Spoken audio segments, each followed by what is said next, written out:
আজকে আমরা মূলত দুইটা টপিক শেষ করব, একটা হচ্ছে শব্দ আর একটা হচ্ছে আহ তাপ।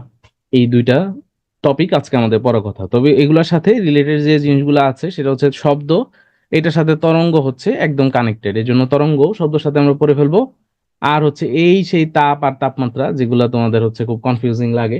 এরপর তাপ কিভাবে সঞ্চালিত হয়, আর তাপ ইউজ করে আমরা যে বিভিন্ন যন্ত্রপাতিগুলো ইউজ করি বা তাপের মূল কি বলে কার্যপ্রণালীতে তাপ যে জায়গায় সবচেয়ে গুরুত্বপূর্ণ ভূমিকা রাখে সেই সব যন্ত্র সম্পর্কে আমরা একটু জানবো। তো এখান থেকে কিন্তু বেশ ভালোই কোশ্চেন আসে, বিশেষ করে শব্দ থেকে এবং তাপ, এই দুইটা থেকেই ভালো মানে অনেক কোশ্চেন আসছে বিসিএস পরীক্ষায়। যেমন দেখো 37তম মতো একটা কোশ্চেন ছিল যে শূন্য মাধ্যমে শব্দের বেগ কত। শূন্য মাধ্যমে শব্দের বেগ হচ্ছে শূন্য, কারণ শব্দ চলার জন্য একটা মাধ্যম বা মিডিয়াম লাগে। তো যেহেতু শূন্য মাধ্যমে কোনো মিডিয়াম নাই, এজন্য শূন্য মাধ্যমে শব্দের বেগ হচ্ছে জিরো। তারপর কোন মাধ্যমে শব্দের গতি সর্বাপেক্ষা কম, এটা 10তম আর 14তমতে আসছিল। সো আমরা যদি কঠিন, তরল আর বায়বীয়র কথা চিন্তা করি, সেই ক্ষেত্রে বায়বীয় মাধ্যমে শব্দের গতি সবচেয়ে কম। এরপরে 28তমতে একটা কোশ্চেন ছিল যে শব্দ শোনার কত সেকেন্ড পর্যন্ত এর রেশ আমাদের মস্তিষ্কে থাকে, আমরা একটু পরেই দেখব। এটাকে আমরা বলি শব্দানুভূতি স্থায়িত্বকাল। তার মানে আমাদের ব্রেইনে 0.1 সেকেন্ড, হ্যাঁ 0.1 সেকেন্ড এই পরিমাণ সময় একটা শব্দের রেশ আমাদের মস্তিষ্কে থেকে যায়। সেই জিনিসটাকে আমরা বলি শব্দানুভূতির আহ, স্থায়িত্বকাল। So 0.1 second. বাদুর অন্ধকারে চলাফেরা করে কিভাবে? বাদুরের তো তোমরা জানো, বাদুর অন্ধ, দেখে না, সে তরঙ্গটা ক্রিয়েট করে, সাউন্ড। সাউন্ডটা যখন বাধা পেয়ে তার কাছে আসে, তখন সে বুঝতে পারে যে সামনে কোনো শিকার আছে বা সামনে কোনো বাধা আছে। তো সেই শব্দ তরঙ্গ ইউজ করে চলাফেরা করে। এরপর দেখো যে কোন মাধ্যমে শব্দের গতি সর্বাপেক্ষা বেশি। ওইখানে অপশনে লোহা ছিল, মানে কঠিন পদার্থ আর কি, লোহা। সো লোহার গতি সবচেয়ে বেশি। 23তমতে একটা কোশ্চেন ছিল যে লোক ভর্তি হল ঘরে শূন্য ঘরের চেয়ে শব্দ ক্ষীণ হয়, কারণ কি? তো এটা তোমরা কমন সেন্স থেকেও বুঝতে পারবা। তোমরা যখন কোনো খালি বাসায় যাবা, বা যে বাসায় রুমে কোনো ফার্নিচার নাই, সেই বাসায় কথা বললে দেখবা একটু গম গম করে। আবার আমরা যখন বাসা বাড়িতে থাকি, আমাদের বাসায় যখন বিভিন্ন ধরনের ফার্নিচার বা মানুষ থাকে, তখন দেখবা যে ইকো কম হয় বা এরকম গম গম করে না, স্বাভাবিক মনে হয়। কারণ যখন কোনো জায়গায় মানুষ থাকে, ফার্নিচার থাকে বা কোনো ধরনের ম্যাটেরিয়ালস থাকে, সেগুলো শোষণ করে শব্দ, এই জন্য আমাদের কানে লাগে না। বাট যখন রুমের মধ্যে কোনো কিছু থাকে না, তখন শব্দগুলো একটু গম গম করে, মনে হয় যে ইকো হচ্ছে, এই ধরনের একটা সিচুয়েশন ক্রিয়েট হয়। কারণ শূন্য ঘরে শব্দের শোষণ করার মতো তেমন কিছু থাকে না, এই কারণে শব্দ বেশি মনে হয়। আচ্ছা, চাঁদে কোনো শব্দ করলে তা শোনা যাবে না কেন? কারণ চাঁদে কোনো বায়ুমণ্ডল বা কোনো মিডিয়াম নাই। এই যে কে যেন কোশ্চেন করলা যে শূন্য মাধ্যম কোনটা। তো চাঁদে শূন্য মাধ্যম, চাঁদের মধ্যে কোনো ধরনের মাধ্যম নাই, ওখানে বাতাস নাই। আমরা যখন কথা বলি তখন আমাদের কথা শোনা যায় কেন? কারণ আমাদের চারপাশে বাতাস আছে। তো এটা একটা মাধ্যম, এই কারণে আমাদের শব্দ একজনের কান থেকে আরেকজনের কান পর্যন্ত যায়। বাট কোনো যদি মাধ্যম না থাকে, সেই ক্ষেত্রে কিন্তু সাউন্ড মুভ করবে না। তারপর দেখো আল্ট্রাসোনোগ্রাফি কি, এটা 15তম তে ছিল। আল্ট্রাসোনোগ্রাফি কি? এটা তো জানোই তোমরা কি। আচ্ছা, দেখো কত কোশ্চেন আসছে এখান থেকে। আহ বলছে রেলওয়ে স্টেশনে আগমনরত ইঞ্জিনে বাঁশি বাজতে থাকলে প্ল্যাটফর্মে দাঁড়ানো ব্যক্তির কাছে বাঁশির কম্পনাঙ্ক আগমনরত আগমনরত যেহেতু ট্রেনটা এগিয়ে আসছে, আমরা এটা দেখবো, এটাকে আমরা বলি ডপলার ডপলার ইফেক্ট বলি আমরা। সো কোন, তুমি চিন্তা করো, তুমি রেল স্টেশনে দাঁড়ায় আছো, একটা ট্রেন বাঁশি বাজাতে বাজাতে আসছে, তো যত কাছে আসবে তোমার কাছে তো সাউন্ড তত বেশি মনে হবে। সো বাঁশি কম্পনাঙ্ক বেশি হবে এখানে। এটা 14তম বিসিএস ছিল। আরেকটা ছিল কিসের সাহায্যে সমুদ্রের গভীরতা নির্ণয় করা হয়, এটা শব্দের প্রতিধ্বনির সাহায্যে। এরপর সমটান সম্পন্ন একটি তারের দৈর্ঘ্য দ্বিগুণ করলে কম্পাঙ্ক এটা হবে হাফ, এটা একটা ফর্মুলা আছে। আর যে শব্দের শ্রুতি সীমার উপরে মানুষ বধির হয়ে যেতে পারে, সেটা 105 ডিবি। এটা দেখবো, এটা সাউন্ডের, এটা আসলে এরকম হবে ডিবি, এটা সাউন্ডের একক, ডেসিবেল। আচ্ছা, এখন আসো আমরা একটু আমাদের টপিকে যাই। প্রথমটা সব তরঙ্গ ও শব্দ। আচ্ছা, শব্দ এই জিনিসটা আসলে এক এক ধরনের তরঙ্গ। এই জন্য তরঙ্গটা আমরা আগে দেখে নিই, তরঙ্গ কি জিনিস, দেন আমরা শব্দের মধ্যে যাব। সো দেখো এখানে তরঙ্গের একটা ডেফিনেশন দেয়া আছে, কি বলছে যে পর্যাবৃত্ত আন্দোলন কোন জড় মাধ্যমের এক স্থান থেকে অন্য স্থানে শক্তি সঞ্চারিত করে, কিন্তু মাধ্যমের কণাগুলোকে কি কি জানি লিখছে। আচ্ছা যাই হোক। সো তরঙ্গ বলতে এখানে যেটা বোঝাতে যাচ্ছে সেটা হচ্ছে যে কোনো পর্যাবৃত্ত আন্দোলন, মানে এই যে তোমরা তো তরঙ্গর বাংলা ইংলিশ হচ্ছে ওয়েভ। তোমরা তো চট্টগ্রাম বা কক্সবাজার যখন সাগরে গিয়েছো তখন দেখছো তাই না, যে পানিগুলা এরকম ওয়েভ আকারে আসে। সো এইটাকেই আমরা আসলে তরঙ্গ বলি। দিস ইজ ওয়েভ বা তরঙ্গ। এখন এখানে ডেফিনেশনের মধ্যে যে জিনিসটা বোঝাতে যাচ্ছে সেটা হচ্ছে যে তরঙ্গের মধ্যে আমাদের এনার্জি বা শক্তি এক স্থান থেকে আরেক স্থানে যায়, বাট হচ্ছে মাধ্যমের কণাগুলা কোনো জায়গায় যায় না, তার যার যার জায়গায় থাকে। আমি তোমাদের একটা ভিডিও দেখাই এখানে, দেখাচ্ছি পর্যাবৃত্ত, এগুলো বলবো তো সবই বলবো। আহ এই যে এই ভিডিওটা দেখো, নিচের এটা দেখো, হ্যাঁ দেখো এখানে এটা মুভ করলে এই ধরনের ধরো দড়ি বা হচ্ছে স্প্রিং আমরা যদি মুভ করি তখন কি হয়, এই ধরনের একটা ওয়েভ সৃষ্টি হচ্ছে। তোমরা খেয়াল করছো কিনা, এখানে কিন্তু একটা ওয়েভ সৃষ্টি হচ্ছে। তোমরা যদি এটা দেখো তাহলে বুঝবা যে এখানে ওয়েভ ক্রিয়েট হচ্ছে। এই ওয়েভের মাধ্যমে এনার্জিটা ট্রান্সফার হয়, এনার্জি ট্রান্সফার হচ্ছে এক জায়গা থেকে আরেক জায়গায়। বাট তুমি যদি এখানে যে কোনো একটা বিন্দুকে তুমি যদি চিন্তা করো, দেখো সে কিন্তু তার নিজের জায়গাতেই আছে, সে কিন্তু সামনের দিকে চলে যাচ্ছে না। তো এইটাই বলছে তরঙ্গের মধ্যে যে একটা পর্যাবৃত্ত, পর্যাবৃত্ত মানে এই যে ধরো একবার উপরে গেছে নিচে গেছে আবার উপরে উঠছে, এই একটা সিমিলার টাইপ পর্যাবৃত্ত। সো এই পর্যাবৃত্ত আন্দোলন সে এনার্জিটা মুভ করে, বাট তার যে ম্যাটেরিয়ালস আছে, তার যে অণুগুলো আছে বা তার যে পার্টিকেল গুলো আছে সেগুলা মুভ হয় না, সেগুলা তার জায়গাতেই থাকে। সেই জিনিসটাকে আমরা কি বলি, সেই জিনিসটাকে আমরা তরঙ্গ বলি। বুঝা গেছে? যে হচ্ছে তরঙ্গ। আর তরঙ্গের পরিমাপ করা হয় হচ্ছে হার্জ এককে, হার্জ। তরঙ্গকে আমরা হার্জ এককে পরিমাপ করি, তরঙ্গের একক হচ্ছে হার্জ। সো তরঙ্গকে আমরা মাধ্যমের উপস্থিতির উপর ভিত্তি করে দুই ভাগে ভাগ করতে পারি, একটা হচ্ছে যান্ত্রিক তরঙ্গ আর একটা হচ্ছে তাড়িৎ-চুম্বক তরঙ্গ। সো তরঙ্গ যাওয়ার জন্য অনেক সময় মাধ্যম লাগে, আইদার কঠিন মাধ্যম, তরল মাধ্যম বা বায়বীয় মাধ্যমের প্রয়োজন হয়। সো যখন মাধ্যমের প্রয়োজন হয় তখন সেটাকে আমরা বলি যান্ত্রিক তরঙ্গ। যখন মাধ্যম দরকার হবে, আইদার কোনো সলিড ম্যাটেরিয়ালস লাগবে অথবা লিকুইড ম্যাটেরিয়ালস লাগবে অথবা গ্যাসিয়াস ম্যাটেরিয়াল লাগবে, সেটাকে আমরা বলতেছি যান্ত্রিক তরঙ্গ। যেমন হচ্ছে পানির তরঙ্গ বা শব্দ তরঙ্গ, এগুলো হচ্ছে সব যান্ত্রিক তরঙ্গ। তোমরা পানির মধ্যে, পুকুরের মধ্যে যদি মাঝখানে ঢিল ছুড়ো, দেখবা যে এখানে ওয়েভ ক্রিয়েট হয়েছে। সো এটা একটা যান্ত্রিক তরঙ্গ। আর শব্দ তরঙ্গ সেম। শব্দ তরঙ্গের জন্য একটু আগে যেটা বললাম যে একটা মাধ্যমের দরকার পড়ে, আইদার তোমার হচ্ছে একটা সলিড ম্যাটেরিয়ালস দরকার পড়বে অথবা ধরো পানি আছে, পানির মধ্য দিয়েও শব্দ পাস হয়। বা আমাদের চারপাশে কি আছে, আমাদের চারপাশে বাতাস আছে, আমাদের চারপাশে বায়ু আছে, তো সেই বায়ুও আমাদের শব্দটাকে ট্রান্সফার করতে পারে। আর তাড়িৎ চুম্বক তরঙ্গ হচ্ছে যেখানে কোনো মাধ্যমের দরকার নাই, কোনো মাধ্যম লাগে না, সেটাকে আমরা বলি তাড়িৎ চুম্বক তরঙ্গ। যেমন হচ্ছে আলো, হ্যাঁ আলো কিন্তু তরঙ্গের মাধ্যমে যায়, বাট আলোর জন্য কোনো মাধ্যমের দরকার নাই। এক্স রে, এটার জন্য কোনো মাধ্যমের দরকার নাই। সো এইগুলাকে আমরা বলি হচ্ছে তাড়িৎ চুম্বক তরঙ্গ। বুঝে গেছে? এটা হচ্ছে মাধ্যমের উপস্থিতিতে। আর সঞ্চালনের উপর ভিত্তি করে তরঙ্গ দুই প্রকার। সঞ্চালন মানে মুভ করে, একটা পয়েন্ট থেকে আরেক পয়েন্টে যে সে মুভ করবে, সেটার উপর ভিত্তি করে আমরা দুই ভাগে ভাগ করতে পারি, একটা হচ্ছে অনুপ্রস্থ তরঙ্গ আর একটা হচ্ছে অনুদৈর্ঘ্য তরঙ্গ। এই দুইটা একটু ভালো করে বুঝে নাও। আচ্ছা, প্রথমে আসে অনুপ্রস্থ তরঙ্গ। সো এটা নাম শুনে বোঝা যাচ্ছে যে প্রস্থ মানে তো বুঝো তাই না, একটা হচ্ছে দৈর্ঘ্য লেন্থ আর একটা হচ্ছে উইথ, প্রস্থ। সো নর্মালি এটা 90 ডিগ্রি আমরা যদি ধরে নেই, যে তরঙ্গে তোমার কণাগুলা, একটা হচ্ছে তরঙ্গ কোন দিকে মুভ করছে সেইটা, ধরো আমরা যদি এই নিচের এক্সাম্পলটা একটু খেয়াল করি, এইখানে এনার্জিটা মুভ করতেছে কোন দিকে, সোজা ডান দিকে তাই না। আর তুমি একটু চিন্তা করো তো, এই পার্টিকেল গুলো মুভ করে কোন দিকে, উপরের দিকে মুভ করছে না? এটা যখন ও নাড়াচ্ছে তখন পার্টিকেল গুলো উপরের দিকে মুভ করছে, তাই তো? So, এই মাঝখানে কোন ক্রিয়েট হয়েছে কত ডিগ্রি, 90 ডিগ্রি। এই ধরনের তরঙ্গকে আমরা বলি হচ্ছে অনুপ্রস্থ তরঙ্গ।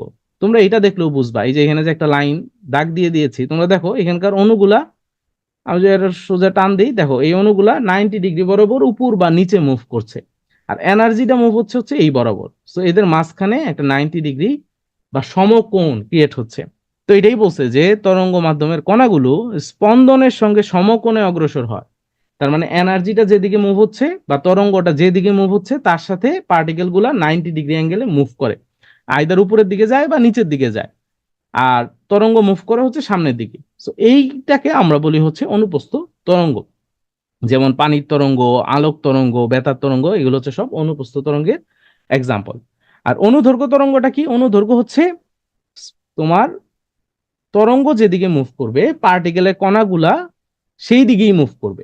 ধরো তুমি যদি স্প্রিং এর কথা চিন্তা করো, ধরো এটা একটা স্প্রিং, তো স্প্রিং আমরা অনেক সময় টান দিয়ে ছেড়ে দিই, তখন কি হয়, এই ধরনের ঘটনা ঘটে, তাই না? এই যে এখানে যেরকম ঘটনা ঘটছে, দেখো এখানে পার্টিকেল গুলো কিন্তু সামনে পিছনে মুভ করে, তার মানে তরঙ্গ যেদিকে যাচ্ছে আমাদের যে পার্টিকেল গুলা সেগুলো সেম ডিরেকশনে যাচ্ছে। সো এই কারণে এইটাকে বলা হয় হচ্ছে অনুদৈর্ঘ্য তরঙ্গ। তাহলে কি বললাম, একটা হচ্ছে অনুপ্রস্থ তরঙ্গ আর একটা হচ্ছে অনুদৈর্ঘ্য তরঙ্গ। অনুপ্রস্থ তরঙ্গতে এই যে এটা দেখো, নিচেরটা দেখো, মাথার নিচ দিয়ে ঢুকাও, উপরটা গেলে তো লাভ নাই। এখানে তুমি এই পয়েন্টটা চিন্তা করো, এই যে এখানে যে লাল একটা পয়েন্ট, এটা তুমি একটু চিন্তা করো, এটা কোন দিকে মুভ করে? এটা নিশ্চয়ই উপরে আর নিচে মুভ করতেছে। বাট তরঙ্গ যাচ্ছে কোন দিকে? ওয়েভটা ওয়েভটা যাচ্ছে সামনের দিকে, এটা তো বোঝাই যাচ্ছে, এটা তো কমন সেন্সের বিষয়, তাই না, যে এটা সামনের দিকে যাচ্ছে। সো এটা তো যাচ্ছে সামনের দিকে, আর পার্টিকেল মুভ করতেছে উপরে আর নিচে, তাহলে পার্টিকেল মুভ করে এদিকে, তরঙ্গ যায় এদিকে, এই মাঝখানে কত, 90 ডিগ্রি। সো এটাকে আমরা বলি অনুপ্রস্থ। এটা এটা না বোঝার কি আছে এটা, এটা হচ্ছে অনুপ্রস্থ তরঙ্গ। আর এটাতে দেখো তুমি, এটা যে এত সুন্দর ভিডিও দিয়ে দিছি, এটাতে তুমি দেখো এই যে এই লালটার কথা চিন্তা করো, লালটা মুভ করতেছে কোন দিকে, উপরের দিকে নাকি লম্বা লম্বি? তরঙ্গ যেদিকে যাচ্ছে, এই যে দেখো লাল লাইনটা, এই লাল লাইনটা দেখো সামনে পিছে মুভ করে। সো এই জন্য এটাকে আমরা বলি অনুদৈর্ঘ্য তরঙ্গ। এই হচ্ছে অনুপ্রস্থ অনুদৈর্ঘ্য তরঙ্গ, শেষ। এটা না বুঝলেও চলবে। আচ্ছা, এখন আসো তরঙ্গের বৈশিষ্ট্যগুলো আমরা একটু দেখি। তরঙ্গের সবচেয়ে বড় বৈশিষ্ট্য হচ্ছে সে এক স্থান থেকে অন্য স্থানে শক্তি সঞ্চালন করে। এক স্থান থেকে আরেক স্থানে শক্তি সঞ্চালন করে, এটা হচ্ছে তরঙ্গের মেইন বৈশিষ্ট্য। আচ্ছা, এখন দেখো, বলছে শক্তি যত বেশি হবে বিস্তার তত বেশি হবে। এখন বিস্তার কি জিনিস এটা তো আগে বোঝা লাগবে না? আচ্ছা দেখো, বিস্তার জিনিসটা হচ্ছে এই যে আমরা যে তরঙ্গটা একটু আগে যে তরঙ্গ দেখলাম এরকমই তো ছিল। তো এই যে এই উপর, এই পর্যন্ত যে ডিস্টেন্সটা, যতটুকু উপর পর্যন্ত ম্যাক্সিমাম যে পর্যন্ত সে উপরে ওঠে, এই জিনিসটাকে আমরা বলি হচ্ছে বিস্তার। এখন বলছে এটা যত বেশি হবে তোমার এনার্জি তত বেশি হবে। তুমি এখানে এক্সাম্পলটা দেখো, এই প্রথমটা দেখো, এটার বিস্তার কত, বিস্তার কম, এই জন্য এটার এনার্জি কম। এই নিচেরটার বিস্তার দেখো অনেক বেশি, এই জন্য এটা অনেক বেশি এনার্জি পাস করবে। তুমি একটা এক্সাম্পল চিন্তা করো, ধরো এইখানে একটা দড়ি বাঁধা আছে, দড়ি, তুমি এখানে দড়ি ধরে দাঁড়ায় আছো, তো তুমি এই দড়ি ধরে ঝাঁকি দিলা, তো তুমি চিন্তা করো তুমি যত জোরে ঝাঁকি দিবা এটা নিশ্চয়ই তত বেশি উপরে নিচে মুভ করবে। জাস্ট তুমি বা প্র্যাকটিক্যালি তুমি বাসায় তোমার হচ্ছে দরজার সাথে একটা দড়ি বাইধা এরকম করে ঝাঁকি দিবা, দেখবা যত জোরে ঝাঁকি দিবা ঢেউ তত বেশি হবে। তার মানে যত বেশি বিস্তার তত শক্তি বেশি। এই এইটাই বলছে। তো এইটার একটা তোমার হচ্ছে ফর্মুলা আছে, এই ফর্মুলা মনে রাখতে হবে, কারণ এখান থেকে কোশ্চেন আসছে একবার। কি বলছে দেখো, শক্তি বিস্তারের বর্গের সমানুপাতিক। তাহলে শক্তি যদি ই হয়, ধরলাম আমরা শক্তি energy E is proportional to বিস্তারের বর্গের সমানুপাতিক। বিস্তারকে আমরা বলি অ্যামপ্লিচিউড।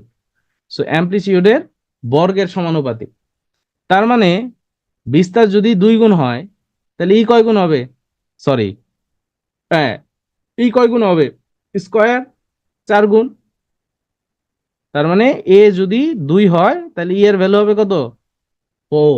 2 গুণ হলে 4 গুণ হবে, ডাবল হবে। এটা মনে রাখবা, কারণ এটা আসছে একবার, হ্যাঁ। তো এই জিনিসটা মনে রাখলেই এখান থেকে চলবে, তোমাদের আর অত ডিফিকাল্টিজ এর মধ্যে যেতে হবে না।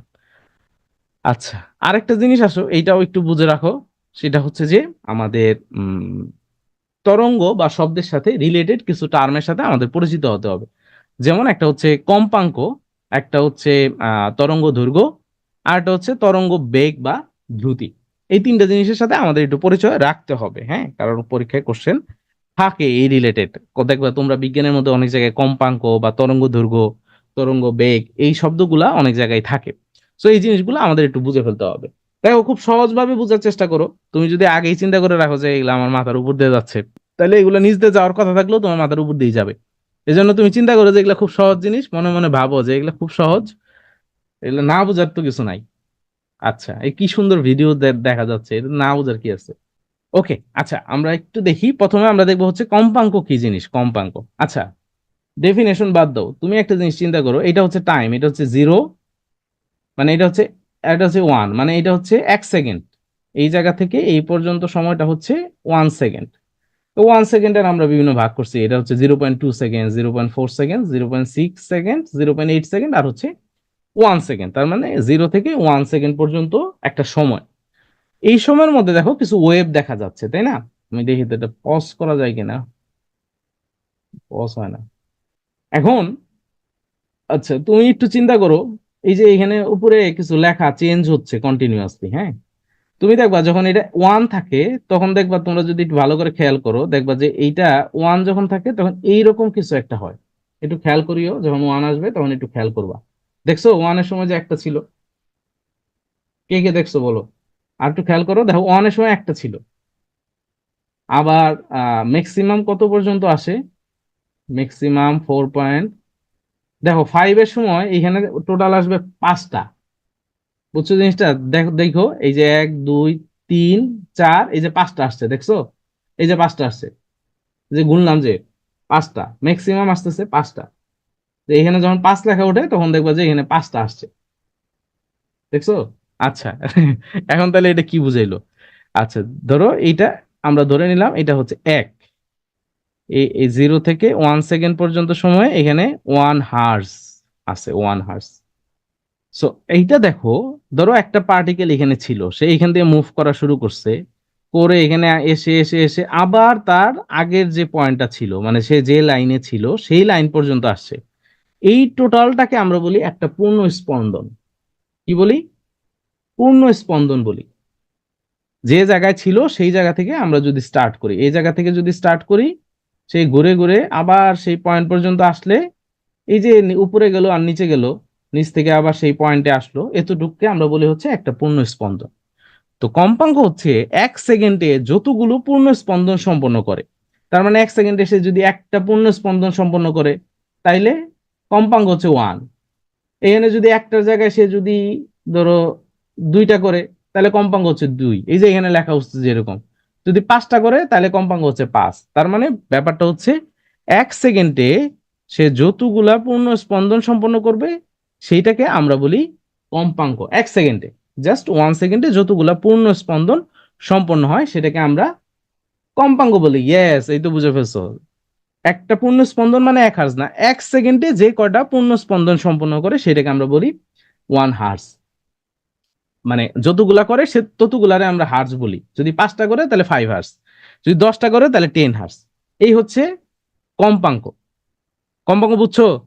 কম্পাঙ্ক কি জিনিস বুঝতে পারছো? এখন আসো আরেকটা জিনিস, এই দুইটা বুঝলেই আজকে ক্লাস শেষ। আরেকটা হচ্ছে তরঙ্গ দৈর্ঘ্য। আচ্ছা, তরঙ্গ দৈর্ঘ্য কি জিনিস? এই দেখো এখানে বলা আছে ওয়েভ লেন্থ। এই ওয়েভ লেন্থটা হচ্ছে তরঙ্গ দৈর্ঘ্য। এটা তো জায়গা। দাঁড়াও আমি করি, স্লাইড মোড অফ করি, তাহলে দেখা যাবে। আচ্ছা, আমি এমনিই দেখাই, তাহলে তোমরা বুঝে ফেলবা। তো তরঙ্গ দৈর্ঘ্য জিনিসটা হচ্ছে, ধরো এইটা তো ধরো আমরা ধরলাম যে একটা পূর্ণ স্পন্দন। সো একটা পূর্ণ স্পন্দন সম্পন্ন করতে যতটুকু দৈর্ঘ্য অতিক্রম হয়, যতটুকু দৈর্ঘ্য সে পাস করে, সেইটাকে আমরা বলি হচ্ছে তরঙ্গ দৈর্ঘ্য। একটা পূর্ণ স্পন্দনের সময় তার যতটুকু দূরত্ব সে অতিক্রম করে। তা দেখো এই এই জায়গা থেকে এই পর্যন্ত এতটুকু জায়গা সে দূরত্ব অতিক্রম করেছে। সো এইখান থেকে এতটুক, এই লেন্থটাকে আমরা বলি ওয়েভ লেন্থ।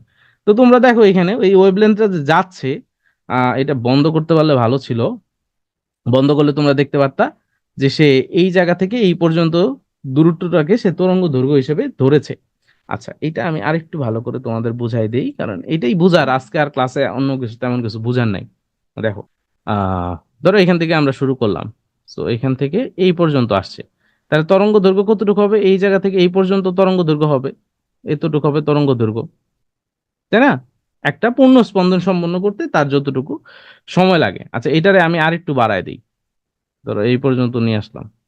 আচ্ছা, এখন আমরা যদি আহ ধরো কালারটা একটু চেঞ্জ করি। আচ্ছা, আমরা যদি এইখান থেকে শুরু করি তাহলে এই পর্যন্ত তরঙ্গ দৈর্ঘ্য। যদি এইখান থেকে শুরু করি তাহলে তরঙ্গ দৈর্ঘ্য কোন পর্যন্ত আসবে? এই পর্যন্ত না? খেয়াল করো, এইটাও তো তরঙ্গ দৈর্ঘ্য নাকি? এইখান থেকে শুরু করলে কোন পর্যন্ত আসবে? এই পর্যন্ত আসবে। এইটাও তরঙ্গ দৈর্ঘ্য। তার মানে টোটাল একটা পূর্ণ স্পন্দন সম্পন্ন করতে যতটুকু সময় লাগে। তো আমাদের যে এখানে যে চিত্রটা, ও তরঙ্গ দৈর্ঘ্য কাউন্ট করতেছে হচ্ছে এই মাঝখান থেকে, মাঝখান থেকে এই পর্যন্ত এতটুকুকে সে তরঙ্গ দৈর্ঘ্য হিসেবে কাউন্ট করে। এই যে এখন আসছে। দেখা যায়? ওকে, এই যে এখন একটু দেখলে বুঝতে পারবা। উপরেটা দেখো এখন আছে কত, আবার এটা চালু হচ্ছে কেন, এই যে দেখো এখন এটা হচ্ছে 2 হার্স। তার মানে দেখো এখানে পূর্ণ স্পন্দন কয়টা, এখান থেকে শুরু হয়েছে একটা, এই একটা, দুইটা, সরি এই একটা, তার মানে এখান থেকে এই পর্যন্ত একটা, এখান থেকে এই পর্যন্ত একটা, দুইটা, এই জন্য এটা হচ্ছে 2 হার্স। তার মানে এটার কম্পাঙ্ক কত, কম্পাঙ্ক হচ্ছে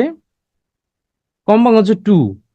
কারণ কি, কারণ সে এই যে এই জায়গা থেকে এই জায়গা পর্যন্ত 1 সেকেন্ডের মধ্যে সে দুইটা পূর্ণ স্পন্দন সম্পন্ন করেছে, এই জন্য এটা কম্পাঙ্ক হচ্ছে 2। ক্লিয়ার? আচ্ছা এখন নিচেরটা আসো, নিচেরটা বন্ধ করি, এই নিচেরটা বন্ধ করে দিছি। ওয়েভলেন্থটা দেখো, আমরা বলছিলাম যে একটা পূর্ণ স্পন্দন সম্পন্ন করতে সে যতটুকু দূরত্ব কাভার করে, এইটা হচ্ছে একটা তরঙ্গ দৈর্ঘ্য। আমরা যদি এই পয়েন্ট থেকে শুরু করি তাহলে এই পর্যন্ত তরঙ্গ দৈর্ঘ্য হবে, এই পয়েন্ট থেকে যদি শুরু করি তাহলে এই পর্যন্ত তরঙ্গ দৈর্ঘ্য হবে, এই পয়েন্ট থেকে শুরু করলে এই পর্যন্ত তরঙ্গ দৈর্ঘ্য হবে। সো দেখো ও এখান থেকে যেহেতু কাউন্ট করছে এই যে এই মাঝখান পর্যন্ত, এইটাকে আমরা বলতেছি ওয়েভ লেন্থ বা তরঙ্গ দৈর্ঘ্য। এই তরঙ্গ দৈর্ঘ্যকে আমরা ল্যামডা দিয়ে প্রকাশ করি, এই চিহ্ন দিয়ে প্রকাশ করি, আর কম্পাঙ্ককে আমরা প্রকাশ করি হচ্ছে এফ দিয়ে। বোঝা গেছে?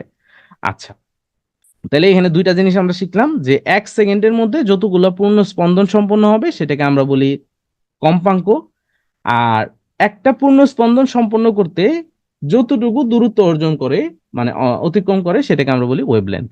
আচ্ছা এখন একটু আমরা স্লাইড মোডে যাই। আচ্ছা এখন আসো আরেকটা জিনিস, সেটা হচ্ছে তরঙ্গ বেগ। আচ্ছা তো বেগ জিনিসটা কি, ওদিন আমরা ক্লাসে সরণ আর বেগ পড়ার সময় বলছিলাম যে এই 100 মিটার একটা রেস, যেখানে সিদ্দিক 10 সেকেন্ডে এই পুরা 100 মিটার সে কাভার করছে, তাহলে সিদ্দিকের ব্যাগ কত ছিল, যে 100 মিটার ভাগ 10, তার মানে হচ্ছে 10 মিটার/সেকেন্ড, এটা হচ্ছে সিদ্দিকের ব্যাগ ছিল।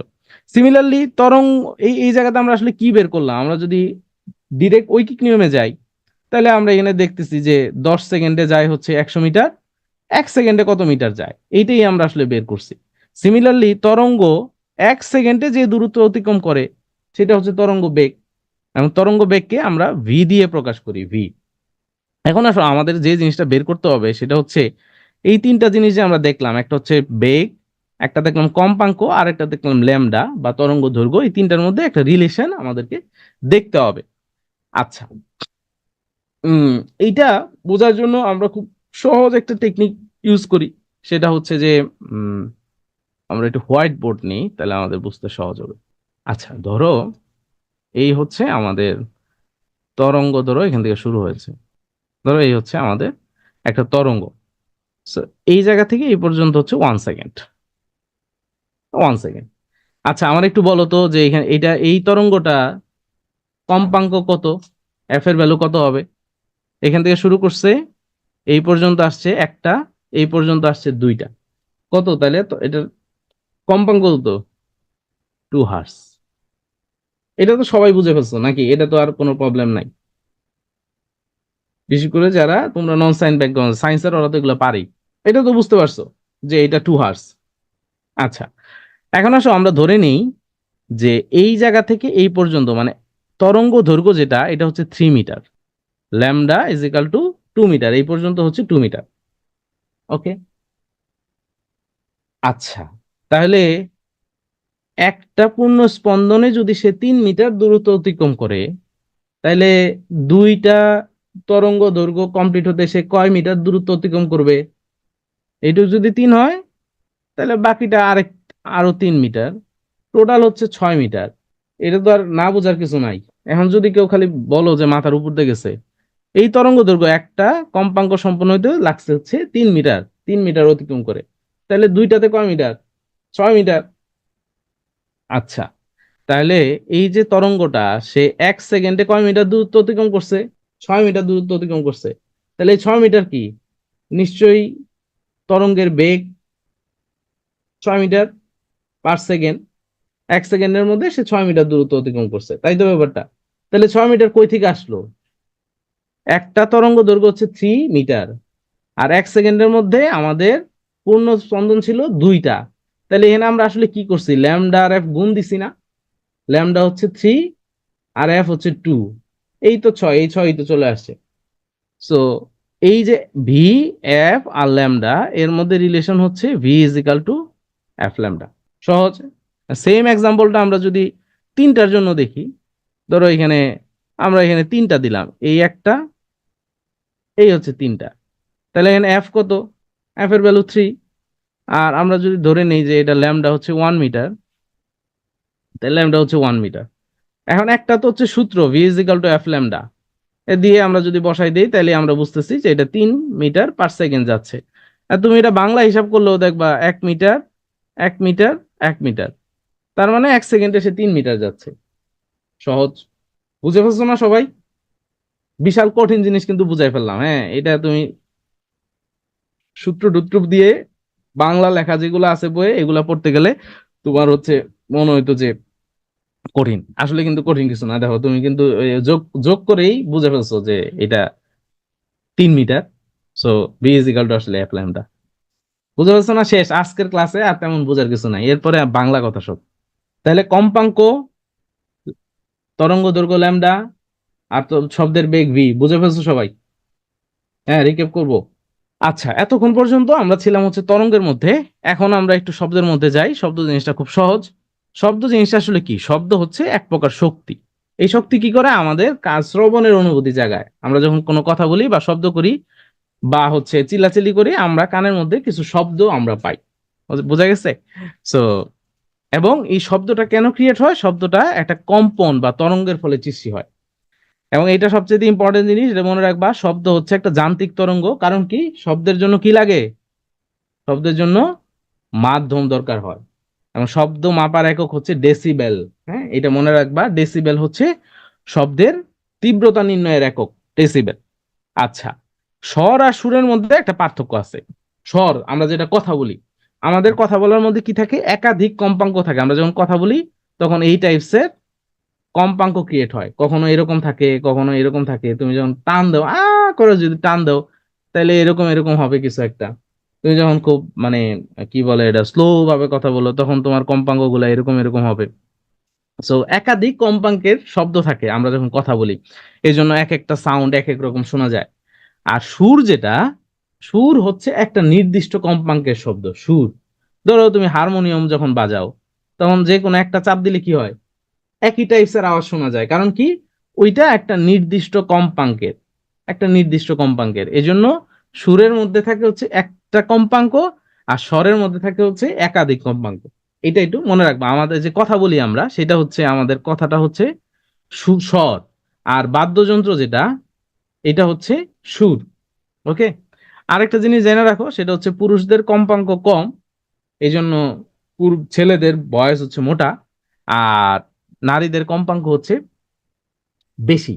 এই জন্য চিল্লানি দিলে দেখবা যে কানের ভিতরে ঢুকে যায়। হ্যাঁ, মানে তীক্ষ্ণ। হ্যাঁ, সো এটা একটু মনে রাখবা। শব্দ নিয়ে আরো কিছু ইনফরমেশন আমরা একটু জানি। আচ্ছা, শব্দ একটা অনুদৈর্ঘ্য তরঙ্গ, আমরা আগেই দেখছি।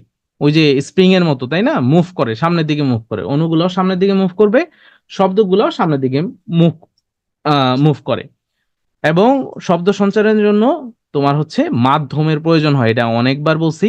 এই জন্য শূন্য মাধ্যমে শব্দ কোনো চলাচল করতে পারে না। শূন্য মাধ্যম যে, যেখানে বায়ু নাই বা তোমার আশেপাশে কোনো মাধ্যম নাই, সেই জায়গায় শব্দ চলাফেরা করতে পারবে না। আচ্ছা, এবং শব্দ যে শূন্য মাধ্যমে চলাফেরা করতে পারে না, এটা সর্বপ্রথম আবিষ্কার করছে হচ্ছে অটো ভন গেরিক নামের এক বিজ্ঞানী। সে সর্বপ্রথম পরীক্ষার সাহায্যে প্রমাণ করে যে শূন্য মাধ্যমে শব্দ মুভ করতে পারে না।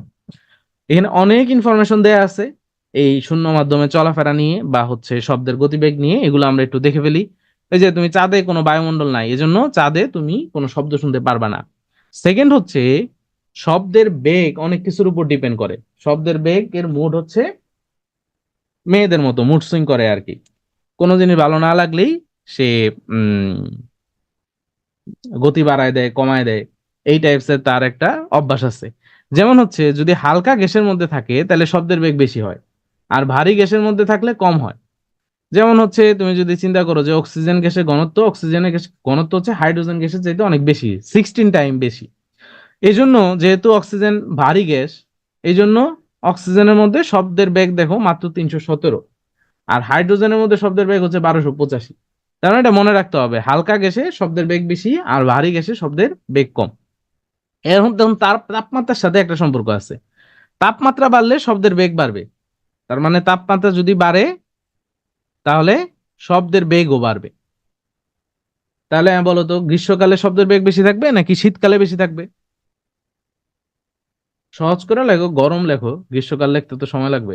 সামারে বেশি থাকবে, ভেরি গুড। আচ্ছা, আবার মানে তোমার হচ্ছে টেম্পারেচার বাড়ার সাথে শব্দের বেগ কি হারে বাড়ে সেটারও একটা সম্পর্ক আছে। কি বলছে যে প্রত্যেক 1 ডিগ্রি সেলসিয়াস তাপমাত্রা বৃদ্ধির জন্য শব্দের বেগ 0.6 মিটার পার সেকেন্ড আকারে বৃদ্ধি পায়। তার মানে তোমার যদি পরীক্ষায় থাকে 10 ডিগ্রি সেলসিয়াস তাপমাত্রা বাড়লে শব্দের বেগ কত বৃদ্ধি পাবে, তাহলে কত হবে? 0.6 × 10, তাহলে 6 মিটার পার সেকেন্ড এই হারে শব্দের বেগ বাড়বে। এই তো, এগুলো তো সহজ জিনিস। আচ্ছা দেখো, কত কিছুর সাথে সম্পর্ক। বায়ুর আর্দ্রতা বৃদ্ধি পেলে শব্দের বেগ বৃদ্ধি পায়। তার মানে যদি আর্দ্রতা বাড়ে তাহলে শব্দের বেগ বৃদ্ধি পাবে। আচ্ছা তাহলে বলো, এখন পরীক্ষায় কোশ্চেন আসবে কোনটা, যে কোন কোন ঋতুতে কোন ঋতুতে শব্দের বেগ বেশি, শব্দের বেগ বেশি, এইটা হবে কোশ্চেন। তাহলে কোন ঋতুতে আর্দ্রতা বেশি থাকে? সামারে আর্দ্রতা বেশি থাকে। আর্দ্রতা মানে কি? বাতাসে জলীয় বাষ্পের পরিমাণ, জলীয় বাষ্পের পরিমাণ কখন বেশি থাকবে? টেম্পারেচার বেশি থাকলে, নাকি যখন বৃষ্টি হয় স্যাচুরেটেড থাকে? হ্যাঁ, বর্ষার সময়, বর্ষাকালে, এই যে বলেই দিছে বর্ষাকালে বায়ুর আর্দ্রতা বেশি থাকে, এই জন্য বর্ষাকালে শব্দের বেগ বেশি হয়। আচ্ছা, এরপর হচ্ছে মাধ্যমের প্রকৃতির উপর নির্ভর করে। তার মানে এটা কি কঠিন নাকি তরল নাকি বায়বীয়, এগুলার উপর আবার ডিপেন্ড করবে। সবচেয়ে বেশি হচ্ছে কঠিন, তারপর তরল, তারপর বায়ু। এখানে বলে দেয়া আছে, দেখো, এই যে কঠিন, এরপর তরল, এরপর হচ্ছে বায়বীয়।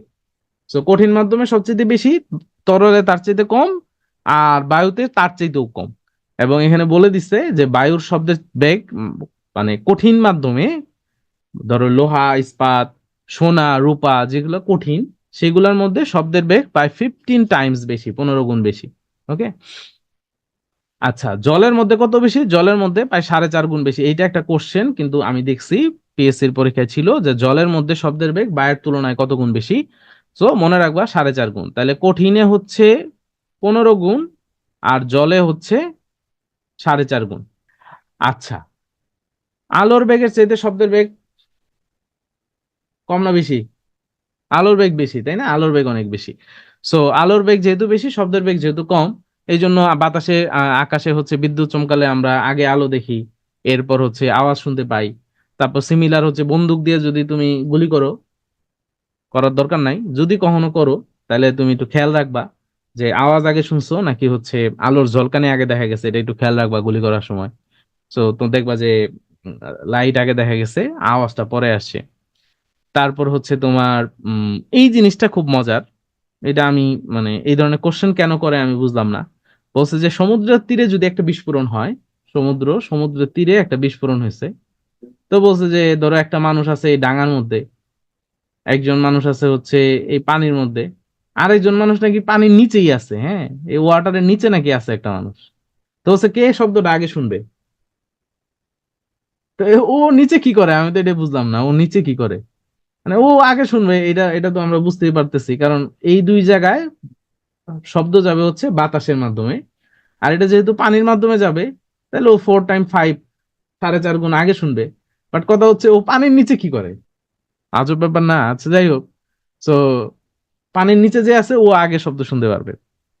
এটাও খুব মজার জিনিস, যে ধরো একটা পাইপ আছে, লোহার পাইপ। তো এইখানে ধরো জুলেখা বসে আছে। হ্যাঁ, জুলেখা রাগ টাক করে এখানে বসে আছে। ধরো এখানে মিস্টার এক্স, ও জুলেখারে খুঁজতেছে, ও ডাকতেছে যে জুলেখা, এরকম ডাকতেছে। তো জুলেখারে যখন ডাকবে, তো জুলেখা 2বার আওয়াজ শুনতে পারবে, ও একবার ডাক দিলে ও শুনতে পারবে 2বার। কারণ হচ্ছে এই জায়গায় মাঝখানে আছে বায়ু, আর এই সাইডে আছে হচ্ছে লোহা। তো শব্দ একবার এই বায়ু দিয়ে যাবে, আর একবার লোহা দিয়ে যাবে। সো লোহা দিয়ে যেটা যাবে সেটা তো আগে যাবে। সো একবার প্রথমে শুনবে জুলেখা, পরে আবার বায়ু মাধ্যমে যখন জুলেখা জুলেখা আসবে, তো ও 2বার শুনতে পারবে আর কি। হ্যাঁ, ওকে। সো এই হচ্ছে তোমার হচ্ছে শব্দের কিছু তথ্য আমরা জেনে নিলাম, এগুলো কিন্তু সবই ইম্পর্টেন্ট। হ্যাঁ।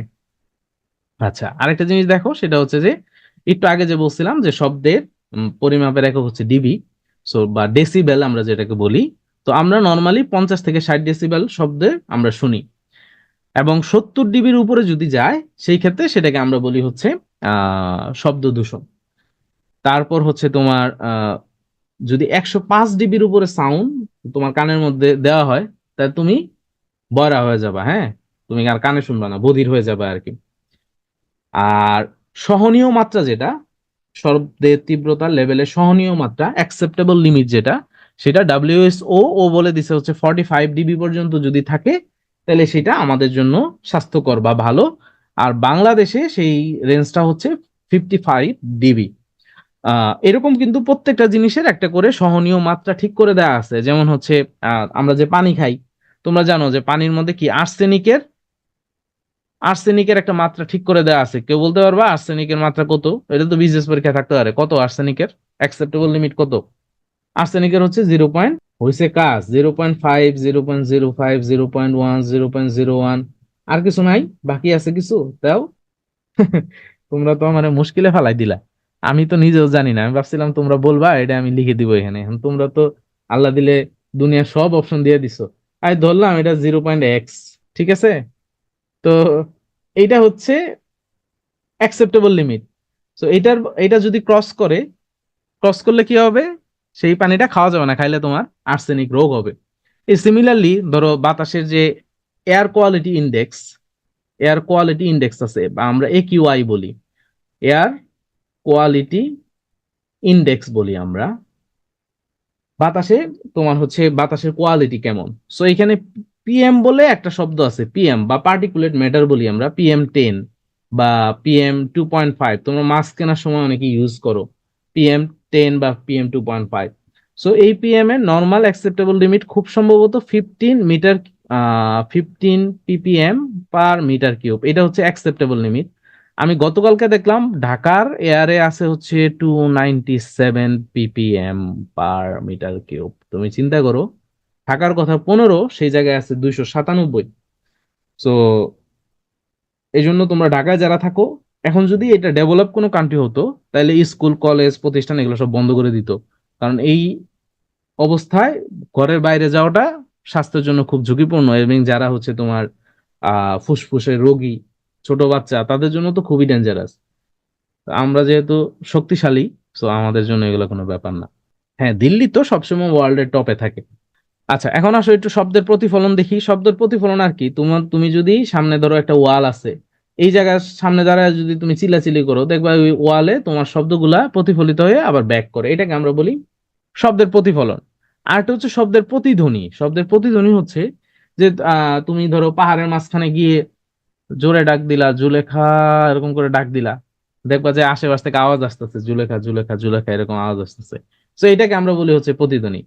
তুমি কুয়ার কুয়ার মুখে গিয়ে যদি এরকম ডাক দাও, হ্যাঁ, কুয়ার মুখে গিয়ে ডাক দাও, তাহলে দেখবা ভিতর থেকেও কে যেন ডাকতেছে, হ্যাঁ। তো এটাকে আমরা বলি হচ্ছে শব্দের প্রতিধ্বনি বলি, হ্যাঁ।